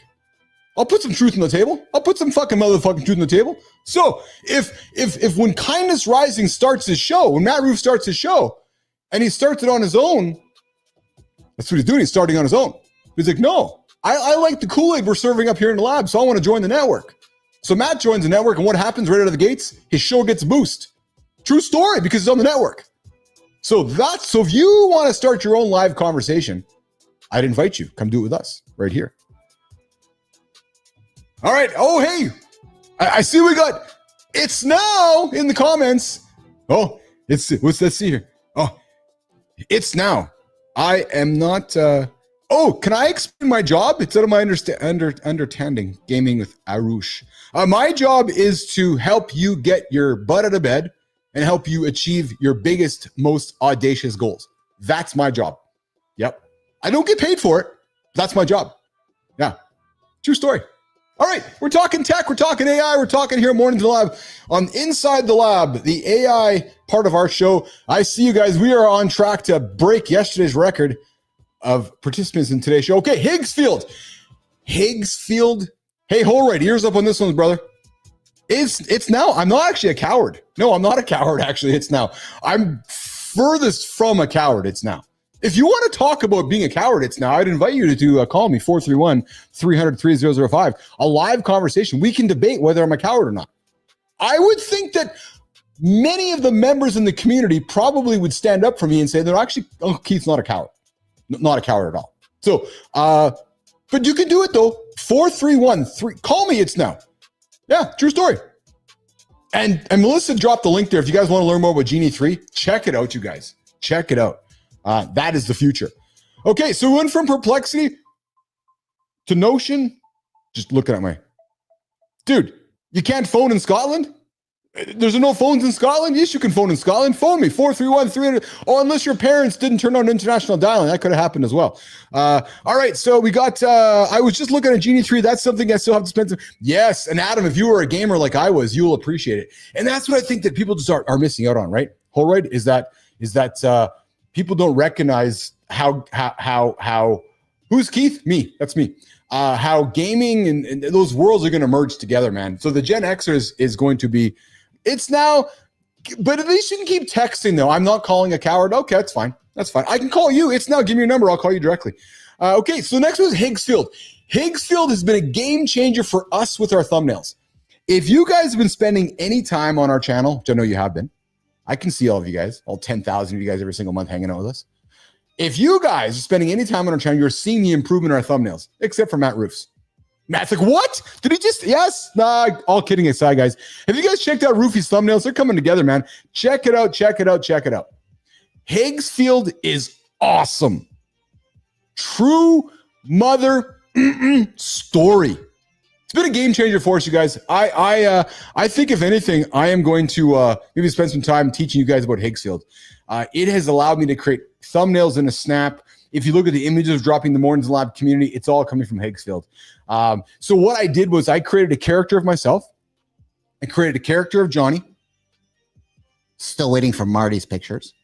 Yeah.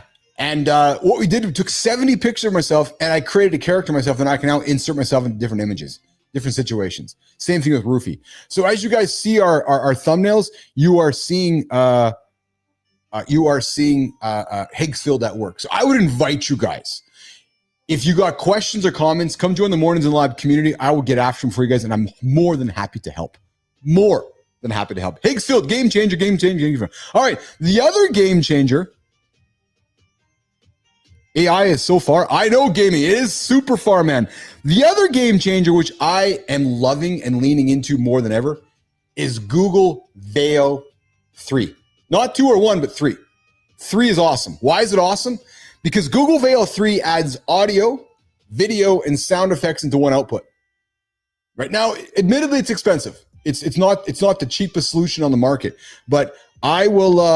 I'm teasing Roofy. Give me feedback on my thumbs and show. It's the fastest way to improvement. I'm just teasing you, Roofy. I always am, brother.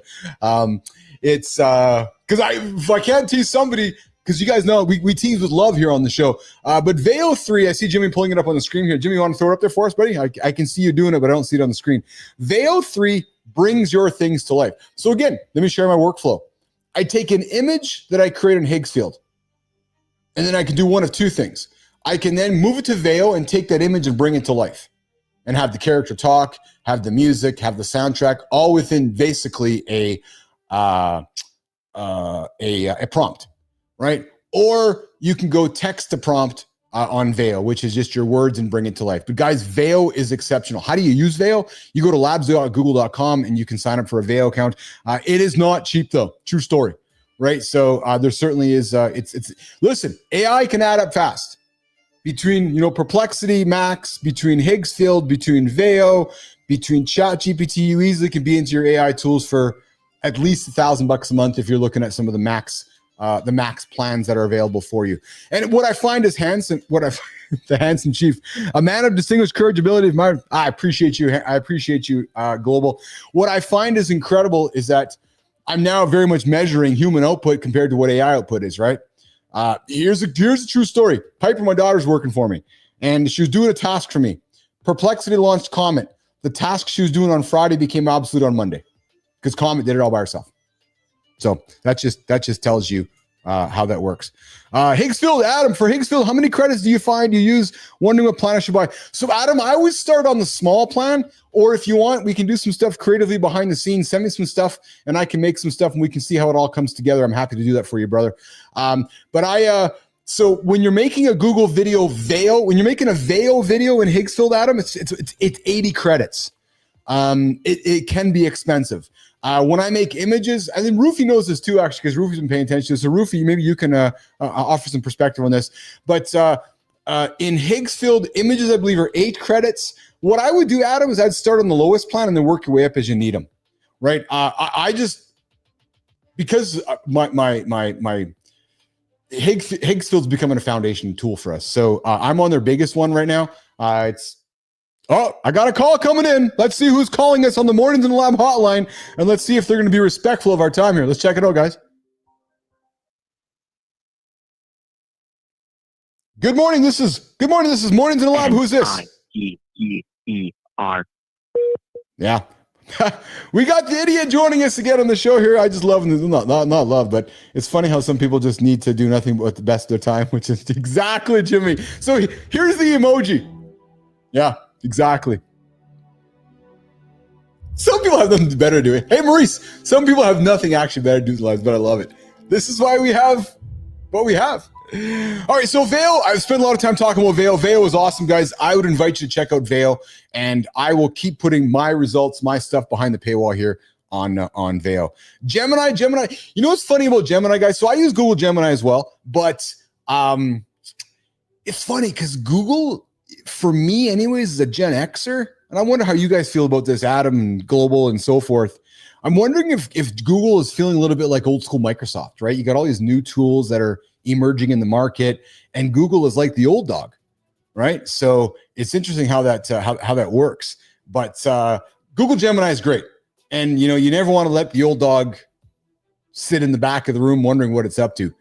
Google Gemini is awesome, and now that they've put things behind it with DeepMind in it, DeepThink, they have some DeepMind. They have some great. Listen, it's catching up to ChatGPT if not passing it, and keep catching up if not passing Grok. Google Gemini should also be in your. That's exactly it, Lady Drew. That was an alien that just called in. True story. Yeah. It's now.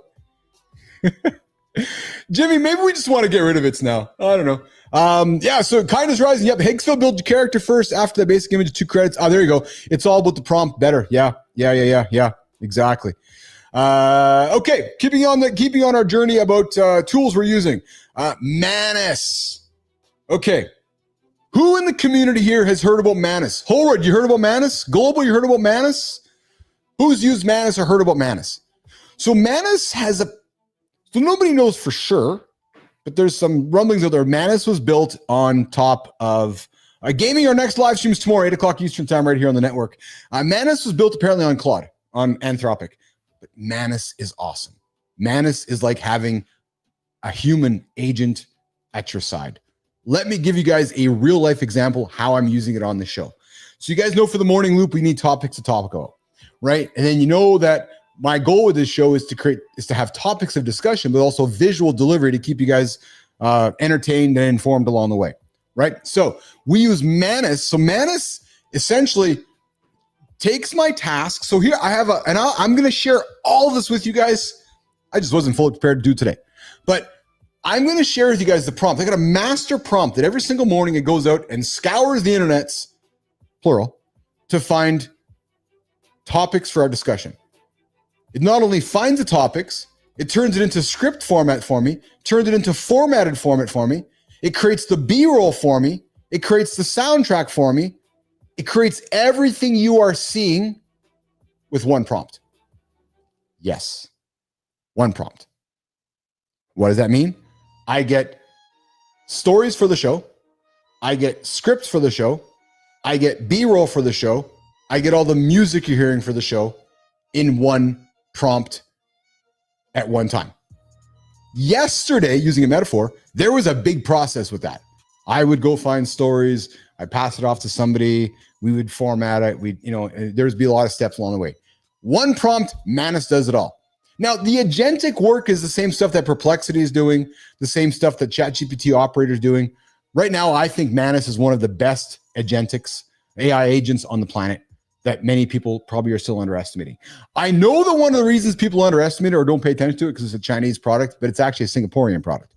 So I believe that they moved from China to Singapore, but that is a product. If you guys do not have it in your AI toolbox, I would invite you to strongly consider adding Manus to your toolbox. Holroyd, yes. Guys, here's a question for you guys. I got a question for the community, and I'd love your feedback. If you guys can answer it now, answer it later. I want to do private live streams for the community on how we're using these tools. Would that be interesting to you guys? If we pick like whatever, it's a Friday or a Thursday, or we do a 30-minute or a 1 hour private live stream, only available to members of the community where we're teaching and sharing. So maybe it's ways we can help Bernard grow his business, or Adam grow his business, or Lady Drew grow their business. Because I want to share with you guys what I'm doing here. I think that the more I share, the more you guys can get value, the more we can build this thing together. So if you guys are open and if you guys are into the idea of doing a private live stream, we'd love to hear from you guys. And then I'd love to hear what you guys want us to lean into. Maybe we want to do a private live stream on peptides with John, right? So that is the kind of value, global, that's the kind of value I want to keep putting behind our members' paywall, right? So I want to listen to what you guys want so we can give you guys what you guys want in this community. Okay, Manus, let's see here. Grok, I talked about Grok. Rome is a platform we use, which is our visual. It's our connection platform. It's a conversation platform, right? It's like our WhatsApp. It's like our Slack, but it's Rome, built by a guy named Howard Lerman, who had a wonderful couple of exits. But I love Rome because I started a virtual company years past, and with Maurice called ICUC, and entirely virtual business before the internet was even as big as it is now. And Rome is basically a virtual office place, right? So that is what we use to manage communications and manage our communications. Suno is what we use to make music. And I'm glad I'm talking about Suno today because yesterday, and actually I'm realizing I'm forgetting some things in our tech stack, 11 Labs is what we use to create our voiceovers. So when you guys hear all the voiceovers on all of our scripts and all of our stuff, that's we use 11 Labs for that, right? So 11 Labs is the number, without a doubt, the number one AI voicing platform on the internet. They are awesome. I'd invite you guys to check out 11 Labs as well if you're looking for something. But why I'm bringing them up is they use, I forgot things in our stack. They yesterday launched what Suno does is make music. So if you guys want to make some music, check out Suno or check out 11 Labs. And is it ever fun making music? I'm actually going to share with you guys. You know what, Jimmy? I'm going to do something right now here, you guys. I'm going to share with you guys something funny. So you guys know I got a couple dogs. I know we're getting to the top of the third hour here. And we got to rock and roll here. But I got two dogs. I got a Pomeranian and I got a English Bulldog. Well, I have a Pomeranian that likes to... I have a Pomeranian that I'm going to play something for you guys. That will show you guys how I make music. And it is actually pretty simple. I'm just trying to find it here for you guys right now. If I was prepared, I would have had it a little earlier, but hold on. Don't jump on her head. Don't jump on her head. So here's how I made a song. Listen. Don't jump on her fucking head. Don't jump on her head. Don't jump on her head.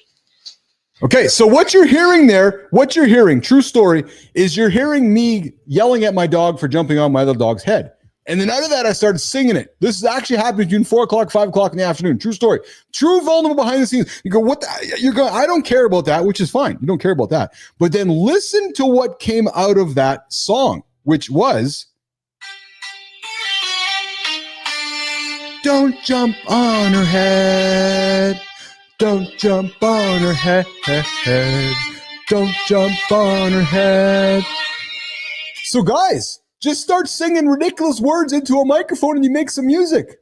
And you know what inspired me? John Mayer. Yeah, I was watching a video of John Mayer, how he makes music. He's like, yeah, you just pick up a guitar. He goes, I sit and stare at a wall. I saw he was sitting down with Zane Lowe. He goes, I'll sit and stare at a wall and I'll start strumming my guitar and just saying words. And then the words turn into sentences. Sentences turn into thoughts. Thoughts turn into something valuable. It's the same way with making your own AI song. So I know you guys all hum and you all sing stupid things. Just start humming. Pull up the old Suno thing and start singing into it. Adam Holroyd does. I love Suno. Suno, I know Adam. Suno is super fun, man. I have ChatGPT write my lyrics and Suno turn into a song. I love it. So guys, here's a community event. Jimmy here, Melissa, here's a fun community event. I invite you guys all to make your Suno track and put it in the Mornings Lab community. And you know what we could do is we could weave your music into our show. I'd be happy to do that. We can do song of the week. We can do top 5 songs, top 10 songs. So if you guys are making some great content, share it with me so we can share it here in the Mornings Lab community using Suno. Okay, wrapping up here. Midjourney. I use Midjourney as well. Awesome for making imagery. Unbelievable image tool, authentic, real looking. And Midjourney is also a tool that I can't get enough of. Haleo, another powerful video platform. Although admittedly, if Haleo might be moving a little bit, since Veo 3 came out, a lot of my video tools have moved sideways, but Haleo is one as well that I use. And then, of course, Substack, where this show resides, a foundational platform. And last, but definitely not least, we use StreamYard and we use YouTube, which are 2 of our major platforms to bring this song to life. Okay, I'm gonna drop Don't Jump on My Dog's Head in the Mornings and Lab community so you guys can add it to your playlist. It's a fucking good song. It's a great song. Yeah. Oh, and I also sang because I'm gonna share you guys. I'm gonna share it. I also did the old Generals gathered in their masses. Watch this. Here's Suno in action. Suno in action. And then listen. And then listen.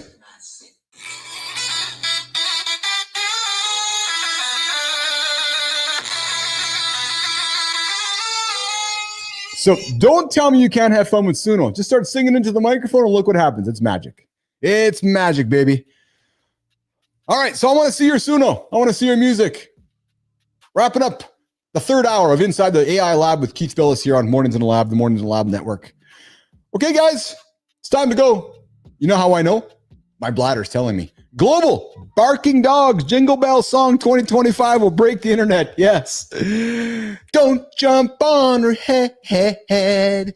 Don't jump on her. Well, actually, this song here was actually made because I was just calling out my brother from another mother, Jimmy. And it sounds just like this one. It sounds, Jimmy. You know what? That's a good song to walk out of here today. Guys, wrapping it up here. I invite you to come back and join the big show tomorrow, Mornings in the Lab, with Keith, Johnny, and all of our friends here every single day here. starting at 7:30 Eastern time with our friend, our brother from another mother, the original himself, Matt. No teeth, Roof. Yeah, true story. You guys don't know Matt yet? How could you not know Matt? You got to check out 7:30 Eastern time. Matt Roof, Kindness Rising, a dose of kindness to get your ass out of bed, positive side of the bed. You know the old saying, did you get up on the wrong side of the bed? Well, if you did, I got a solution for you. You turn on Kindness Rising. Yeah, and then Matt's going to make you feel like you got up on the right side of the bed. And then as you get your energy going and you stick around on the channel, 8 o'clock comes, and you're just about to fucking roll over and get after it. Energy goes in here for the next couple hours, 3 hours. Right, so coming up tomorrow, Jimmy, what do we got tomorrow? You guys are all awesome here in the community today. Saying thank you to Lady Drew, Global, Adam Holroyd. And again, guys, I want to keep adding value. If you guys are telling me I'm not adding value, I'll stop talking. Yeah, so our goal is to keep adding value. I'm going to keep chucking value into the Mornings in the Lab community. Tomorrow on the show, we got Michael Dodsworth joining us for Center Stage. And the big topic tomorrow on the show is, well, actually, I might change it. Jimmy, I might even change it. I'm thinking about changing it. Tomorrow, the big topic is getting up and rising at 5 a.m. I think it is. But I might change it. Actually, you know, it'd be kind of fun. Here's a question for you guys in the community. Ears up, community. Ears up, Morning Lab. What do you guys want to talk about tomorrow? What's the big deep dive topic tomorrow? If you guys have something you want to talk about, I would love to hear from you. Let me know. But you can only do that if you join the Mornings in the Lab community. So I'll see you in there today, along with Melissa, Jimmy, Roofy, and the entire gang. From all of us at Mornings in the Lab with Keith, Johnny, and friends, I'm going to get out of here because my bladder says it's time to go. And Lola is probably looking to jump on Charlie's head. I'll see you guys tomorrow. I appreciate all of you guys. I appreciate you guys all in the comments. And yes, I see that B-Drive. Let's do a segment on the merch hub after our private. Yes. Hey, guys, you want merch? Go talk to B-Drive. He'll help you out. I want to help everybody in this community. I want to help everyone in this community. Lady Drew, I appreciate you. Thanks for the call today. B-Drive, we'll talk later, brother. Have a good one, guys. Have a happy Wednesday.